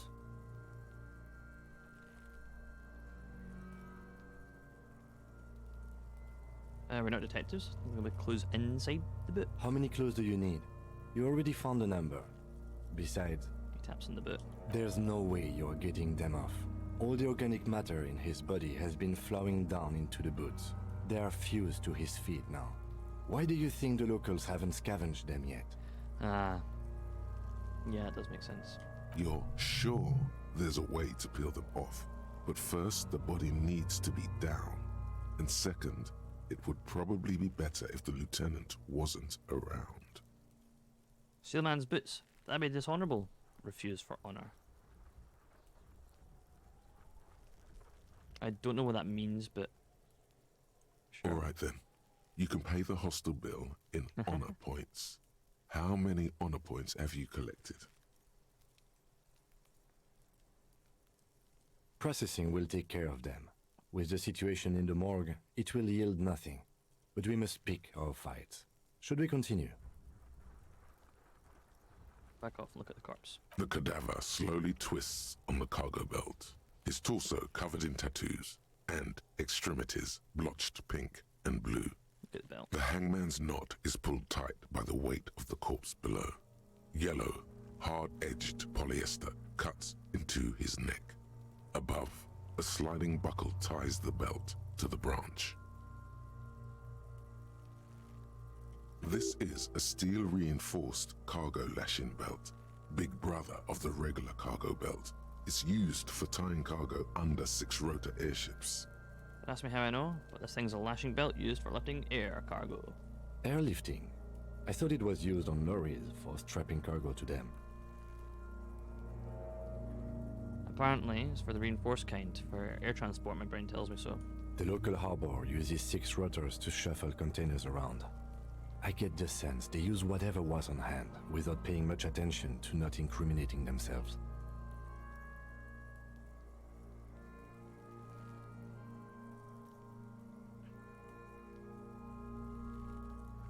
And are assuming the dock workers from the harbor did it? The brief suggested as much, politically motivated by the ongoing strike.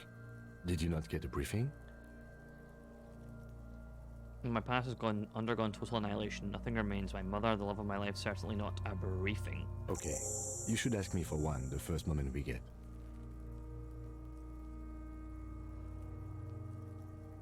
I'm sure they want them to stay up there. The rope is reinforced with I slow was wiring. afraid it would be. Thin steel wiring, parallel strands. This makes getting him down more problematic than I had assumed. How did he even get him up there? A noose is one of those things that's easier to use one way around. He points to the buckle tying the belt to the branch above. Did they climb up using the kid's ladder? That ladder can't carry a grown man. I didn't see any splintering either, did you? I think they lassoed the branch, then pulled on the belt to close the buckle. He makes a pulling motion. Could be. The shape of the branch supports the theory. The cadaver hangs from an intricate web of blue lines stretches across the torso, from the right shoulder to the solar plexus. Each time they intersect, a small white star is formed in their crossing. Hundreds of fading asterisks riddle his skin. Their concentration is highest around his heart. His corpse is marked by stars. What will mine be marked by? Alcohol and heartbreak. It's a map of the night sky. A map of the stars. How much breathe close before inspecting? I do see some similarity to astronomical charts. Great century Messinian, maybe. But this seems more particular. Customized somehow. As if someone left out most of the night sky, filtering it through personal choice. The principle of this filter remains unknown to you. The thought dissipates, and you feel as though you were only half right. I'm missing something here. So am I. A sudden ringing fills the air as the lieutenant pulls the zipper down in his orange jacket. He takes a thin piece of milled aluminium from his coat pocket and pulls it open. Sounds like a sword being unsheathed. A small lens appears. Some sort of camera. Shit, Kuno! What the fuck is that? An instant color camera. He produces 2 metal cap ampoules and clicks them into place on the side of an apparatus. A thin slot shines there. I have only 2 ampoules, so nobody move. I don't want to waste one. He points the camera at the corpse, peering into it. The lens is adjusting, and then... A sound, a shrill flash, followed by the breaking of a small ampoule of glass. You see streams of color pour onto the thick, glossy piece of paper, rolling out. The technology in this game is really cool. I'm digging it. I loved it when I saw the car. In case we need it. The lieutenant says, and shakes paper, letting it dry in the cold wind. On it, a colour perfect copy of the dead man's tattooed chest. Kill machine. Yes. It is pretty cool, isn't it? He slides the camera closed and tucks it away in his belt. There is only one ampoule left. Use it wisely. What do we need this photo for? It contains insight to the victim's person. By his build, I'd say this was a man of physical violence. The story he wanted his body to tell was important to him. It is his letter. To us. Someone should decipher it. We'll need to show it around. Can I have it? You should look at it later without the corpse smell. Sure. Just don't lose it. He hands you the piece of rolled up photo paper. It's no larger than a pack of cigarettes. The glossy-eyed corpse looks by, his mouth mute and his skin as colorful as the chemical rainbow on the photo paper, teeming with opportunistic organisms. You've acquired an interactable item. Investigate this item further by going to the Interact tab in your inventory. Look him in the eye. His eyes are milky white and blind to the world, protruding comically from their sockets. There is no one home, just subaquatic terrors. Their dark brown hair grows on his head. His face is ready to explode from the organic processes inside.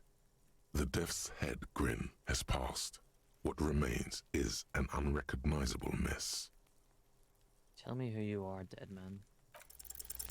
I'm gone.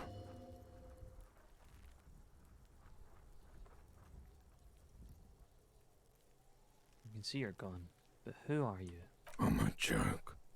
Look at me. There's nothing funny about you. There is nothing funny about jokes either. Who were you when you were alive? A killer. A motherfucker. And a killer. I have another question for you. Go ahead, Coppo. What is happening? What do you mean? I'm talking to you. It's the power of your... Black, frothy liquid starts bubbling on his lips. Imagination.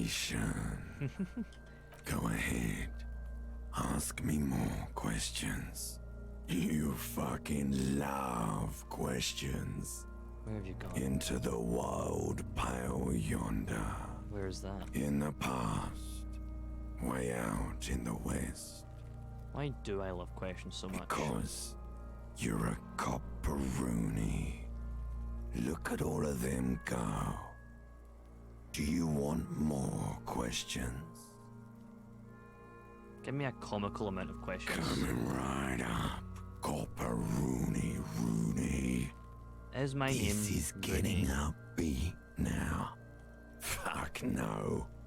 You're no Rooney. I do strike myself as a Rooney. No, you don't. Between you and me, your name is probably Harry. Why do I feel like I've forgotten something terrible? Because you have. Who killed you? Love did me in, Provocopo. It was love all along. Can you ask me a question? Sure, Lobo. I can ask you a question. Why are you doing this? Doing what? Looking at my face, motionless. Looking into my eyes, standing here. Why are you investigating my murder? Maybe it'll lead to something indescribable, unforeseen, miraculous. The clown lips on the corpse appear to smile. The face rotates before you, slowly. Something is on its way. Something hidden. It's coming. A miracle from the northwest, and it's almost here. You can feel it in the air, on your hands. The cold spring air smoothing them over. Interesting. Enough. Come back later, Corpo.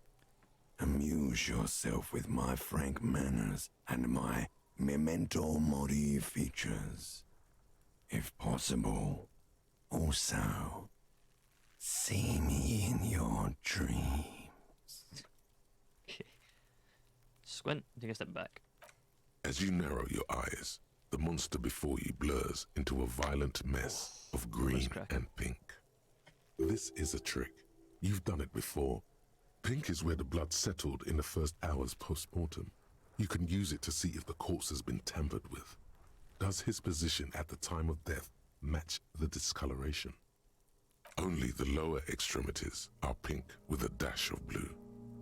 His fatted hands, thighs, and his neck, just above the noose. The rest of the corpse appears dark green in the cold spring air. His face and hands are pink, thighs too. I see it. His neck too. The lividity goes right up his chin. We have good, well-pronounced discoloration here. The monster comes back into focus, an explosion of color, coursing with dark marbled veins. His stomach appears pregnant with something. Black liquid streams down his thigh and onto his boot. So, what do you think? I think he's dead.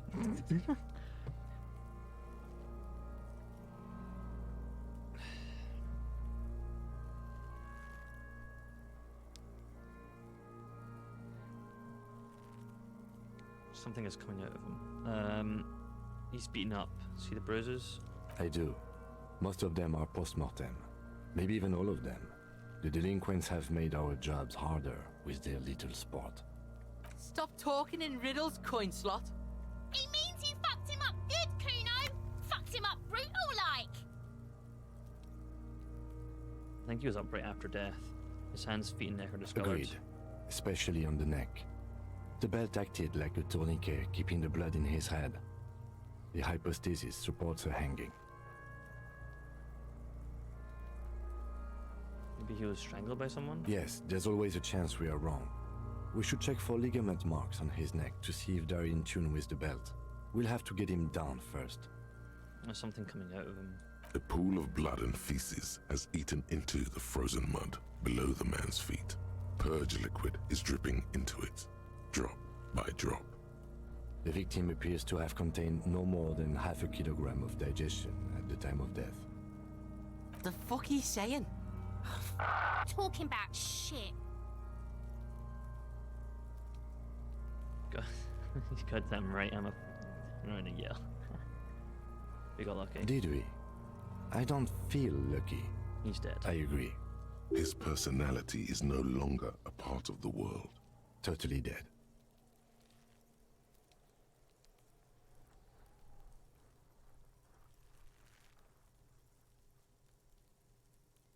The world no longer stores his personality and its composition. There was a time for that, and it ended 7 days ago. That sounds about right, yes. But there is no breath to catch. Only the cadaver filling the air and your nostrils. He slowly rotates before you, decomposing. So how do we get him Are down? you sure we finished the preliminary examination of the cadaver? We might miss some of these things once he's done. He stops to think, then checks his notes. We've been thorough. Do you have a plan to get him down? The steel-reinforced belt presents a unique challenge. I brought chain cutters, but I don't see a good angle of approach to the belt. He doesn't actually think the challenge is unique. He thinks it's frustrating, annoying, and harder than he thought. The cadaver is a good 1.2 meters up. Neither one of us can reach the belt without assistance. And even if we do, there's the question of cutting the airship strength material.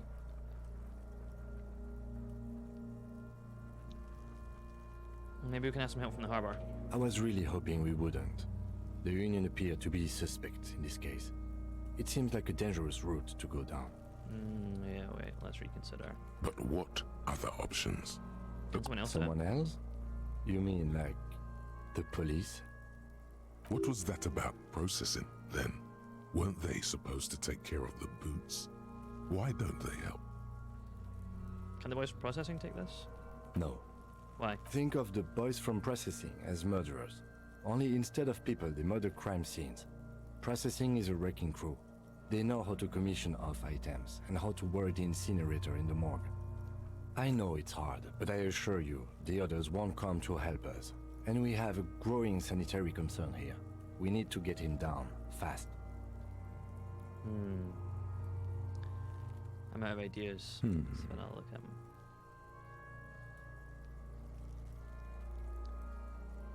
Of course. You have questions, don't you? Do I remind you of someone? A child born with Muller's disease, harlequinism, grown up miraculously. deep sea creature. No, not quite. Be fair now. You sure I got out of that one, Coppellini?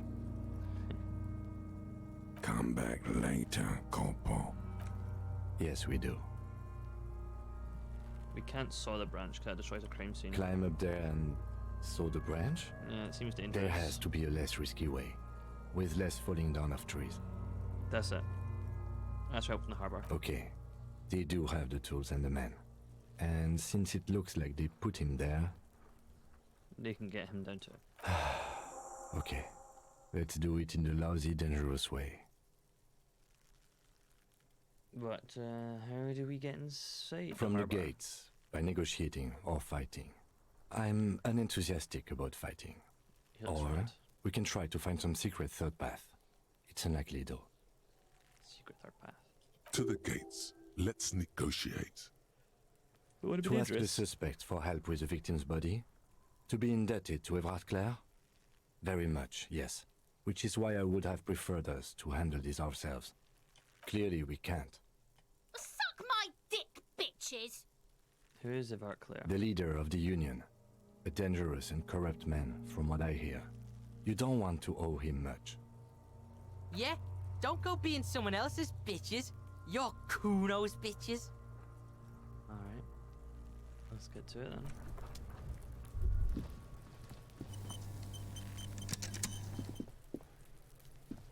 There are several footprints in the mud, left by work boots. Anywhere from 6 to 12 pairs have walked here. Just getting that amount. Maybe more than 12. No, 8 pairs of boots have shuffled back and forth in the mud. Oh, look at that. We did reconstruct that crime scene pretty good. Go over them one by one. 1. Standard work boot, steel reinforced toes, number 46. 2. Standard work boot, steel reinforced toes, number 44. 3. Hobnailed work boot, steel reinforced toes, number 43. 4. Standard work boot, number 45 or 46. Wait, which is it? You don't know. It's a miracle you can tell the prints apart as it is. The cold must have preserved them. 5. Another standard work boot, steel reinforced toes, number 44. 6. An aberration, light as air, even pace, same make of boot, but number 41. Male or female? Impossible to tell. Could also have been an adolescent. The gate is undeveloped. Pretty good, isn't it? You're not bad. It's as if the whole world darkens. Everything else has a thin film of unimportance on it, and the tracks burn in the middle of it, in a strange, beautiful way. 7. The glowing outline of a standard work boot, number 46, but the imprints are twice as deep as the others. The weight exceeds 200 kilograms. 8. And yet another standard work boot, number 44. There's an aberration in the pattern of the sole, however. The right sole is smoother, more worn. How many? The lieutenant has been tracking ride movements. 8. I was pretty off then. I counted 20. It's the same guys going back and forth. I never got the hang of it. Hyperopia. Do you see anything out of the ordinary? Point, light step number 41, sure. A woman? Or a kid? Don't think there's any way to be sure. Understood. Anything else? A heavy one, 200 kilogram and 200? Could it be the combined weight of 2 people, one carrying the other who's tied up? Let's say a heavily built worker carrying a similarly built, soon-to-be-dead man. He might be right. 200 kilograms of living weight is unlikely. I sound like the voice from one of these videos about clam chowder condoms. I have no idea what that is. One of them was carrying him over. Possibly, yes. Lieutenant marked something down in his notebook. An aberration. One soul is smoother than the other. Interesting. Let's name it the old soul. Do you have any ideas, Lieutenant? Someone operating a workbench with a pedal? Like a joiner at the harbor. Or maybe a drummer? Some people are looking for a drummer. No, it's not. Forget I said it. We are not looking for a drummer. Perhaps it could be a driver. A driver would wear out their right shoe before the left. The accelerator is on the right. We should keep our eyes open around the traffic jam. See whether anyone strikes out as a potential suspect. Seems prudent, no? Yes, but how old do you think these tracks are? A week, maybe? 7 days would fit the time frame provided to us by the caller, who reported the hanging. It is not impossible. How do you know? I pulled last week's forecast for coastal Havashol. 7 days below freezing. The day before, the day of his hanging, was the last warm day. Correct again. Sub-zero temperatures would preserve the tracks in a good state. The commotion here could have taken place a week ago. What do you think happened here? What do I think? A mob of people brought something heavy to the tree. One of them was carrying the victim. They shuffled around, especially under the tree. Then, after hoisting him up, they stood in a semicircle facing his direction. At first glance, this appears to be a lynching. Indeed. They all stood in a row here and looked at the tree. You've been through all of it. Is that because I have the torch? Oh, that's right, I need to talk to kids to see if they know anything about the armor. Fuck does Kuno care? More questions about the crime scene. Yeah? The kingdom of Kuno? The fuck do you want with it? What's in the greenhouse? Dunno. Kiptas gardener used to work there. Kipt is a pejorative term used to describe people of South Seminese or Areopagite descent. It used to be a common first name among the Areopagites of Ilmara. Not so much anymore. Hold on, the gardener used to work there? Yeah, that's what Kuno said. She couldn't handle the heat, so she took off. Kuno can take it. Shit's nothing to Kuno. You mean the young woman by the whirling and rags, that Look, gardener? Kuno doesn't explain shit. Kuno just says shit. He looks you in the eye and nods, as if agreeing with himself. Yeah, her.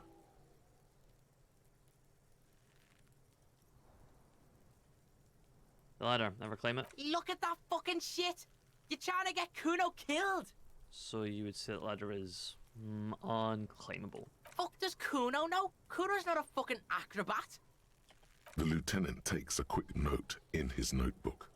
It's a trap, Kuno! Don't climb it, Kuno! There's a stack of Eternite back there. That's just some shit roofing gimps left behind. Lazy dinks. There it is. That strange feeling again. As if there was more than meets the eye about that pile of roofing material.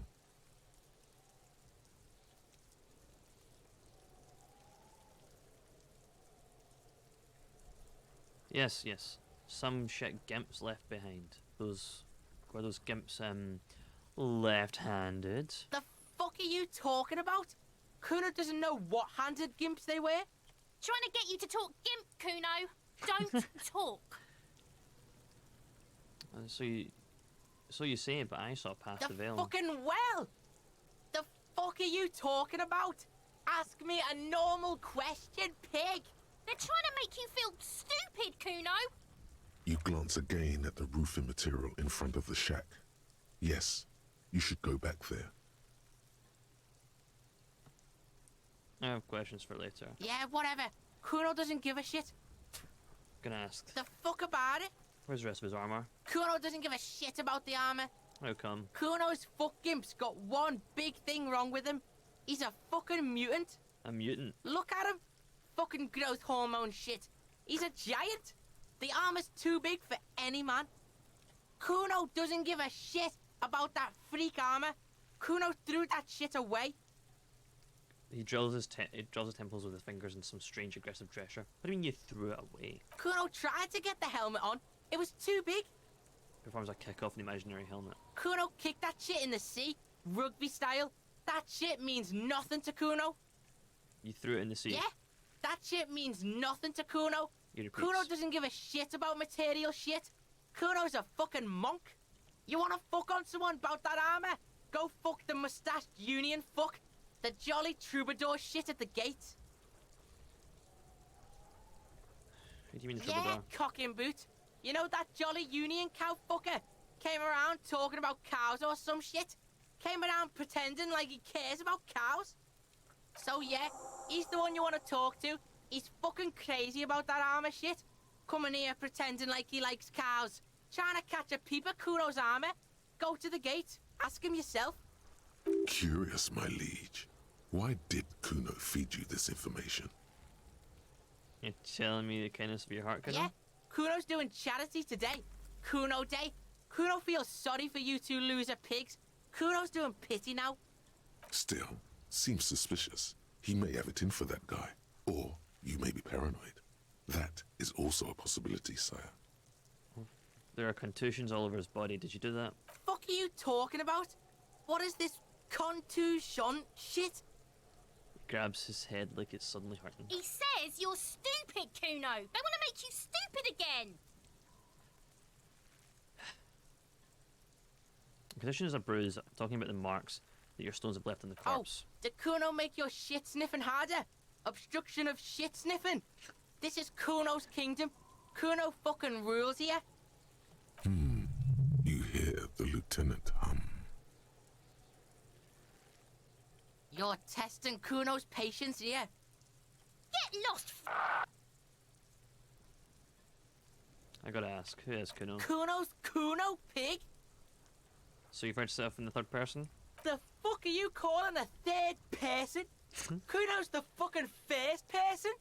Watch out, Kuno! He's trying to fiddle you! He's gonna put his hands on you! The thing behind the fence starts squealing, shrill and violent like a fire Help! alarm. Pig's got Kuno! Help! Rape!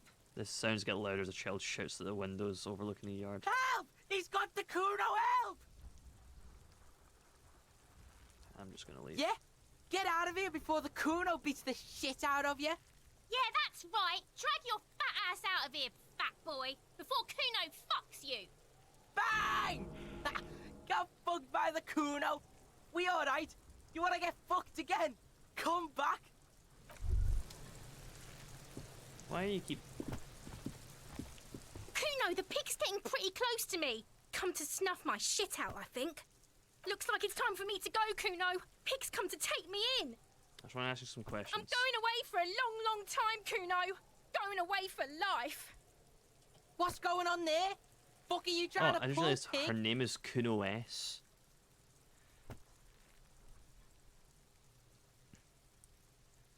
Child, converse with me. What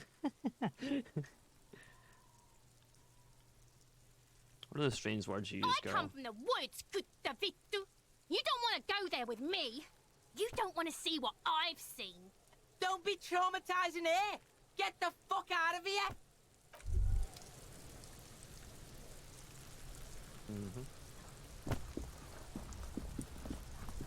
What's the censored swear words?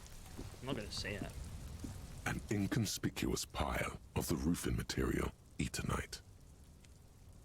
I don't have to upload this video of me saying it to YouTube. And then folks saying, are you allowed to say that word? And I'm like, yeah, I can. But then I have to explain it every time someone wants to see this fucking thing, so... I thought I had to come back to that. I thought I had more information on that. No, guess not.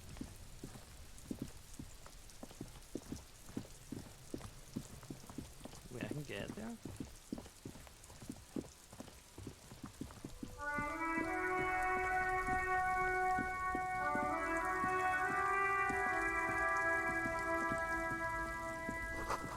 Goods from Laura has been haphazardly left to the surroundings.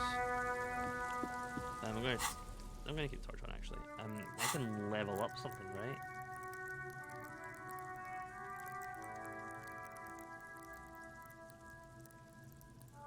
I'm gonna try and up my dexterousness.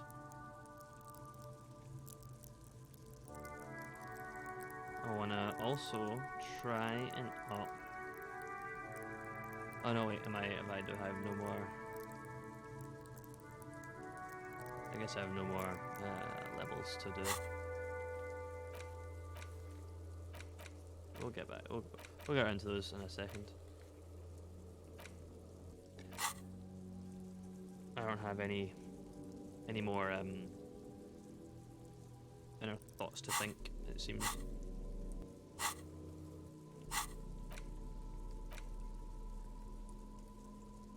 that's right, I did have to do this too. Use the interact button in the inventory to inspect this item.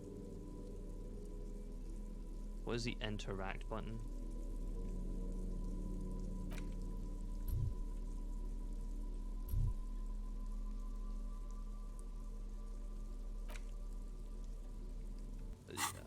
Game? You're gonna tell me what the interact button is?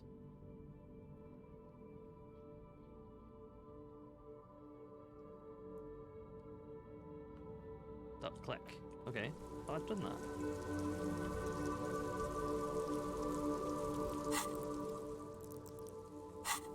Oh.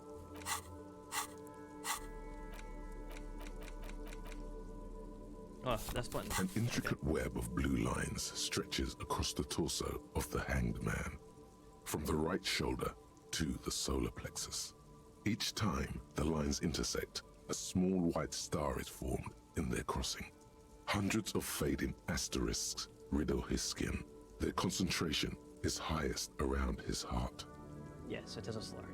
It still kind of looks like a map of the stars in the night sky, but something's not right. For you to discover, you've gotten as far as you will without assistance. Someone who knows about history could tell you. Gone. Okay. I think there was something else I had to do about, well, I'll talk to you actually, the gardener. It's raining again. The young woman looks up at the overlaid sky. It was clear just an hour ago. Of course. Where to? No problem. There was something else I wanted to phone up the police for. Inside, you see a set of steering levers, a radio microphone. This is Precinct 57. How may I assist you? I need you to connect me to a civilian. A Sylvie. She may have reported a murder. Of course. What is her number, officer? Kim didn't quite give you Sylvie's number? Yes, hold on. Her number is 005 1944 298. Take as in hate crimes, exactly. Received. Hold on, officer.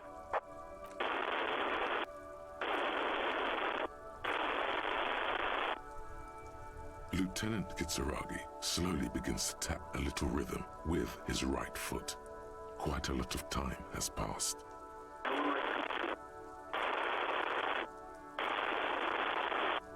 Officer, I have Sylvie Malaika on the line for you.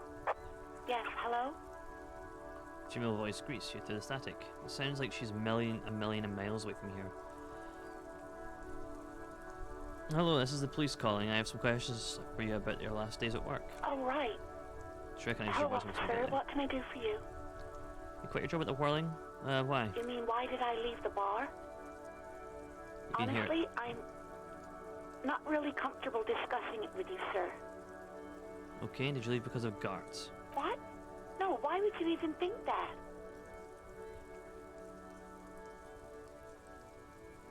He told me he asked you out. Are you saying that didn't happen? Please, don't bring Gar into this. It's none of your business. I already said I don't want to talk about this. You're messing everything up again. Oh. Was it you who called the police? No, not me. Do you know who made that call? No, sorry. I don't. Not a lot of people have phones around here. Copper thieves take the wires. People don't have the money to have the cables put in again. They use the Union's phone, or the one on the coast. It was someone else. We'll find them sooner or later, officer. It just might take a while. Why didn't you call? Didn't a corpse bother you? What? Of course it bothered me. But I thought the Union already knew about the corpse. What does the Union have to do with anything? No one calls the police. The Union would get angry. What do you mean by that? You know, what the Union says goes. People listen to them and they take care of their own, which is like everyone here.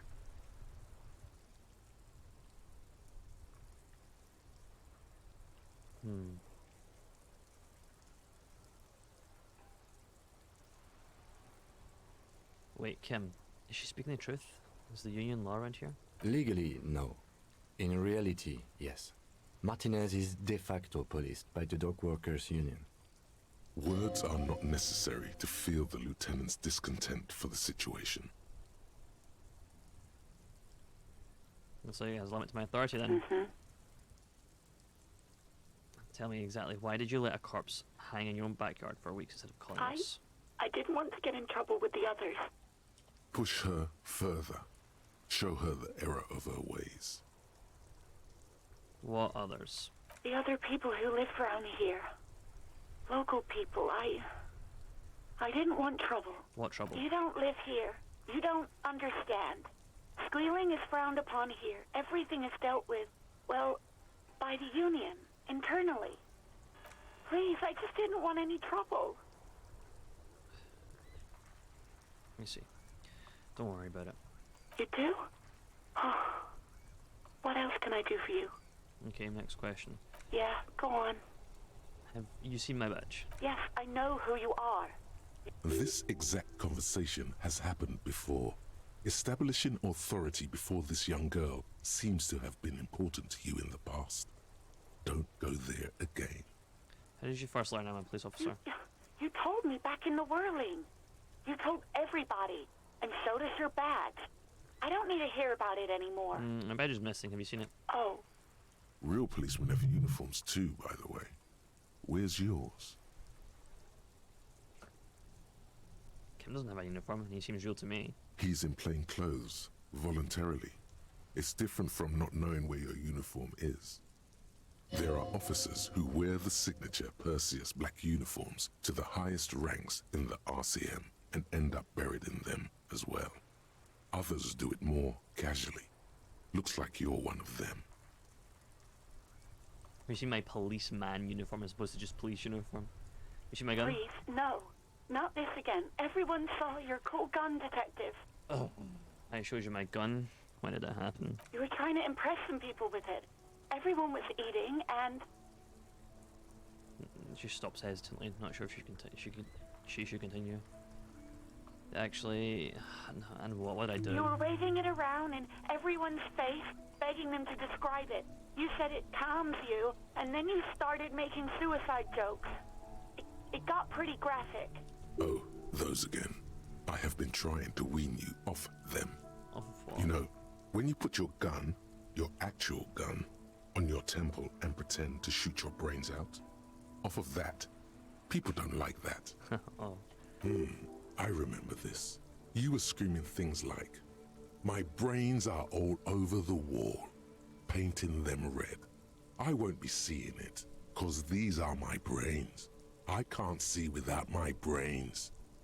Very nice visuals there. Okay, I don't know what to say. Me neither. No Do you want to my idea. gun?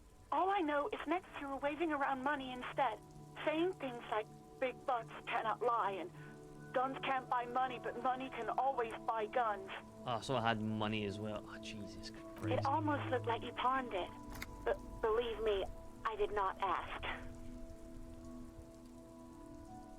Uniform? I never saw you in any uniform. You had your things on. The disco things. The disco things. Alright, well, I got everything I need, thanks. I do hope so. Please, don't call me again. Bye. Why does she seem angry with you? Yes, you have obviously done something to upset her at the Whirling in Rags. Wait, before when you she go, was still working there. you're mad at me, right? Tell me what did I do? I can't remember anything. I'm not mad. It's just you were so drunk and so emotional all the time, and then the Skua thing happened. It just made me want to quit. So you're telling me I was the one who made you want to quit? Yes, obviously. You were the worst client I've ever seen, and I have seen so many assholes in this place. I've had sailors fighting, union guys grabbing my ass, kids stealing booze. Once a guy was glued to the karaoke machine every night for 2 months. But you... Come on, I want to know what I did. Well, you were worse than all of them. Honestly, you were getting borderline aggressive. Even about little things like not turning down the volume at 3 a.m. I even liked one of those songs you kept listening to on repeat. No more. I hate it now. Hold on, which song? We Go On by the O.O. I can't listen to it anymore. You've turned it into a parody. Sorry. Sorry about the song. To hell with that song. Then there was your room. Your project. An experiment to see how bad it can get in there. I tried to send the cleaner, but you wouldn't let me, threatened to make me understand. I had no idea what you meant, and I don't want to know. And then you screamed something about the end of all times and how everyone is a piece of shit. I'm sorry. And then I had to deal with your toilet. The one you clogged with police documents, causing water damage downstairs in the kitchen. I won't even mention you waving your gun around, harassing customers, threatening to sing karaoke, threatening to kill yourself. Wait, police documents? The ones I had to rent out of your toilet. What happened to them? Damn it, I don't remember what I did to your damn papers. I don't remember every little thing I do. Resentment gives away to concern in her voice. Especially when there's a hurricane loose. It's your fault for losing them, not mine. Something in you wants to immediately forget about this, as if there was a reason you threw them away. Okay, I get it. I wasn't a very good tenant. No, you really weren't. You were simply the worst. You're the worst tavern wench I've ever seen. I truly am. Sorry for everything, Sylvie. God, I knew I shouldn't have brought it up. Just try not to call me again, and let's pretend it never happened. But when I spoke to Gart, it seemed like you left because of him. Wait, really?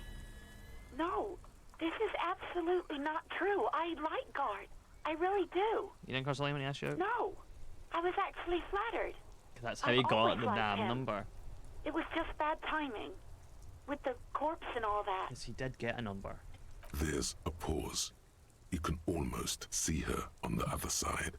The telephone cord coiled around her index. I didn't know what to say to him later. Then you came and destroyed the place. So I left without explaining. I should have told him, maybe. You could tell him. Okay, but please don't mess it up. Please don't take out your gun or something.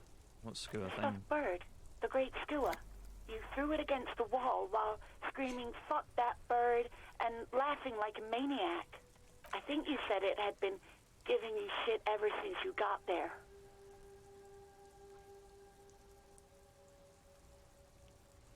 Didn't seem like you had fun doing it, though. What else did I sing besides the O-O? All sorts of things. Some disco, rock too. So much disco and rock. Was I singing The Smallest Church in St. Sion? Yes, that's the one you like to sing along to the most. The later it got, the more that one came on. Interesting. You still have to find a copy, though, before you can blast it. Right. Think of talking with me. Take care. You hear a sigh of relief on the other end of the radio. Wordless, the call breaks. Then, the already familiar voice. Anything else I can help you with, officer? Could you run us your number of hits for me, please? Sure, officer. What's the number? And the make of the armor, if you know it. E50 100 1000. The make and model of the armor are Fairweather T500 VE. Got it. I'll contact the ICP database immediately. Call back tomorrow. Hopefully they'll have dug up something useful by then.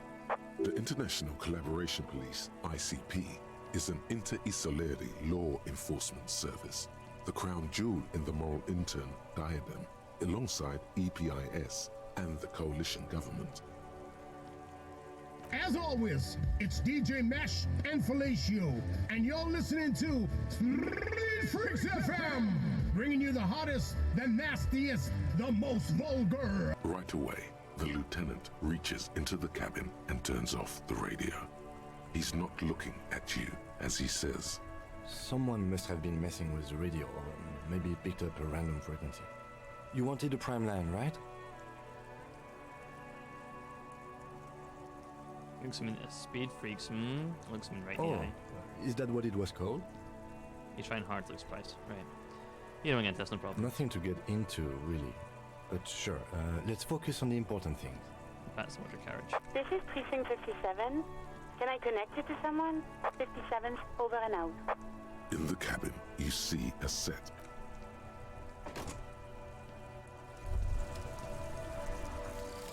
Guillaume Lemillion. I've thought about it real hard. Holy Bad shit. news. Guillaume Lemillion did not become a cop. In 38, he went on a tour to the Sinyao province in Safre, where he died of autoerotic asphyxiation. His body was found hanging from a decorative dragon tree in his junior suite, amid drug paraphernalia, unwholesome objects, and the Sylvia Trainer single, Wonderland, skipping in the background. And yes, you can take this as a metaphor for Revachol in the 30s, and also as a warning. Blood auction is boring. I get possum play specials. Also, heal learning caps raised by 1. Nice.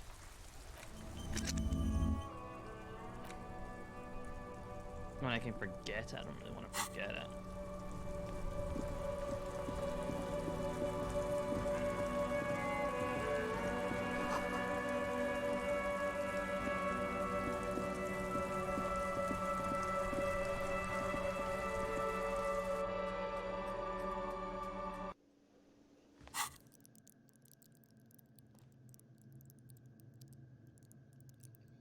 I'm gonna up persuasion. Seems quite reasonable. Hello again, sweetie. I don't yeah. I want to try and convince her to come along with us. Can I help you?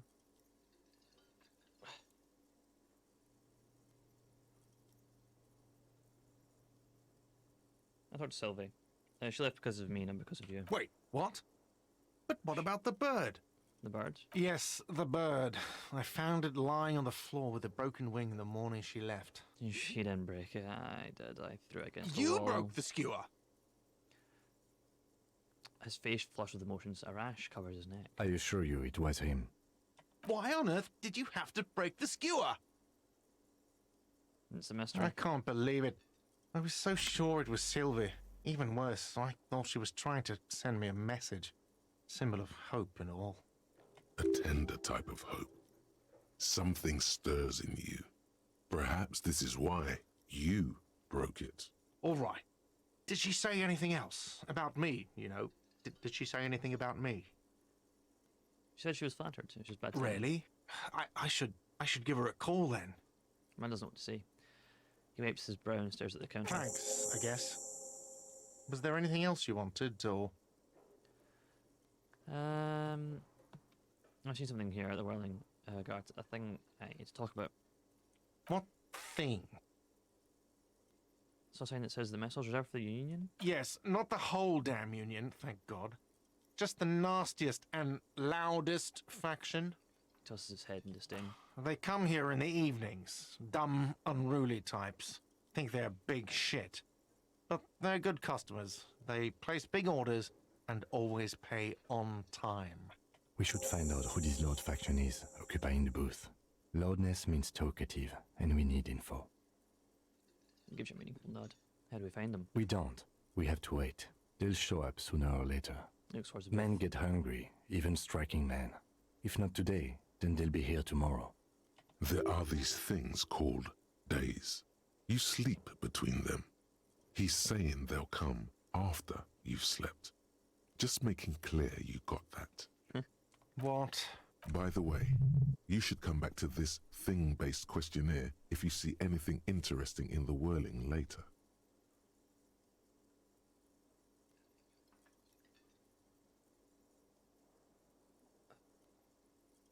See.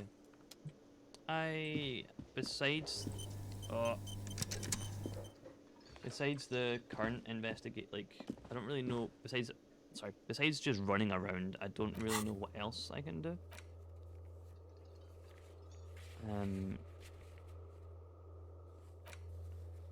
Yeah, come back in a day. New in a box. Oh, it is 1 o'clock, right? Doesn't something open at 1 o'clock? No, okay. Kim, you got anything to say? Yes? I think you should know that I can't remember anything. No response.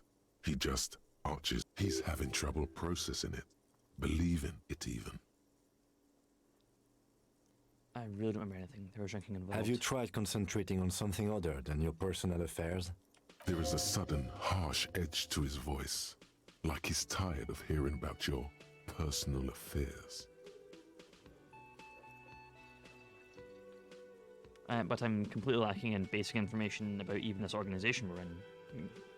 Fine. We should get through this day first. Off hours begin at 9 p.m. If you're still having trouble then, I can give you an orientation. Fine. Focus on other people's troubles, not your own. That is a relief. A moment passes. The lieutenant glances at the sports watch on his wrist. You seem to be following me, just as a good option. Tell me about the case. What do you want to know? It's just a mysterious case. No, it's not a particularly mysterious case. The lieutenant adjusts his collar. It doesn't look like he wants the case to be more mysterious. If we're in different precincts, why are we in the same case? I'm afraid you and I are pawns in a pissing competition. What do you mean? You don't know? I assumed you were in on it. You know what I'm in on? Retrograde amnesia. Better still than an imbecilic cop-off. Cop-off? It's just stupidity. What can I start to The do? cop kind. Our precincts can't decide if Martinez is part of Jamrock or the Industrial Harbor. Yours or mine, as if we somehow own parts of the city. Typical street gang mentality. So we've let the Union make a mockery of law enforcement here. And now it's come to its natural conclusion. So it's a struggle over who runs Martinez. Well, sort of. It's less a matter of who gets to police Martinez than who has to. It's an orphan district, in other words. I think the dispatch desk just told both our stations about the hanging.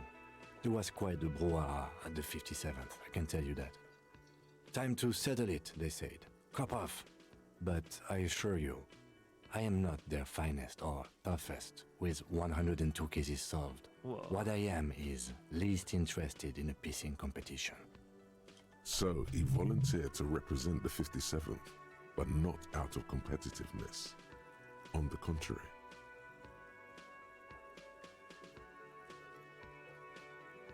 Wonder what it means by me not sent by my station. Here's an Ibrit, thinking it's best to let you make the next move. It must be an augury. And oh wait. Oh, apocalyptic omen sent by my people. Can you guess my message? No.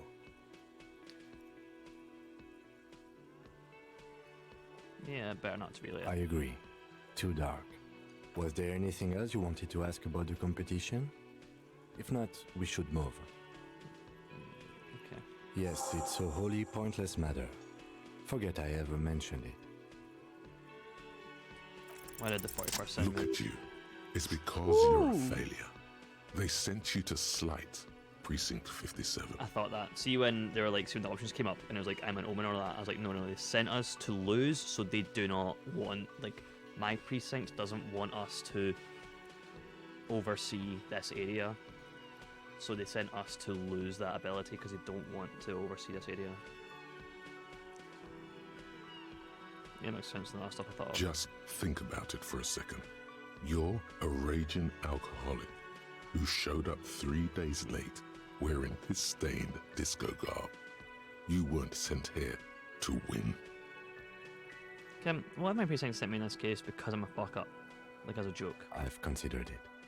That's what she's talking about. So it's true. It would be immensely ugly of them, not to mention unprofessional. But I also think it's somewhat unlikely. Why is that? I checked the records. This jurisdiction dispute, who polices Martinez, reaches back to the 30s. It's as old as my station. And all this time we can't decide who gets Martinez? I think, yes, both stations would prefer a win. So you are the finest. I am the finest of nothing. You don't seem a safe bet? Safe? No. But you're old. You've made it this far. Something has brought you through. We've only just started working together, so I don't know what it is yet. But it's there. Kim's cool. So no, I don't think they sent you as a joke. And even if they did, they are in for a surprise.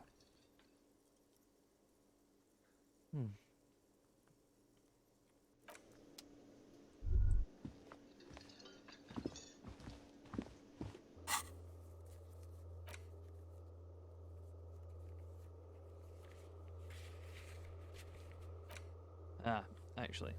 I am going to go onto the roof, question mark. In fact, no, I'm not. It's 20 to 5 in the morning. I'm going to end the stream.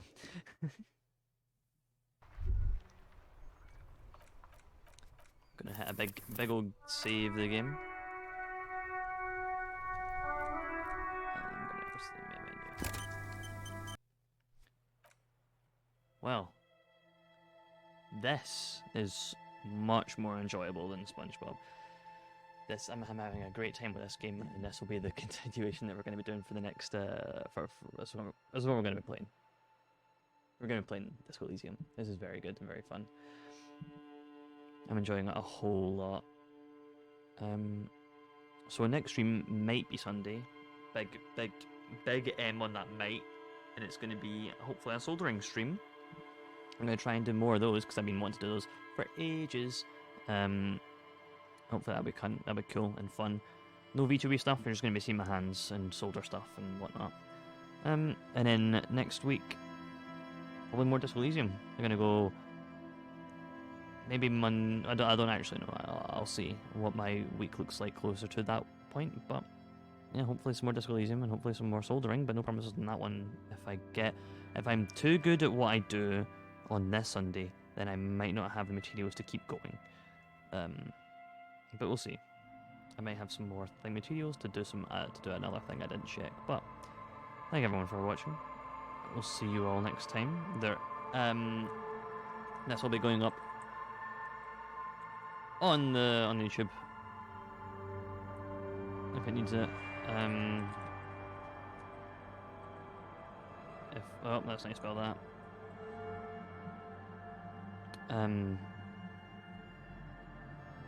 Going up on YouTube, but if you miss any episodes or anything like that, it'd be really cool. Also, look, there's one of the airships over in the corner over here, which is neat. Anyway, see you all next time. Have a good night.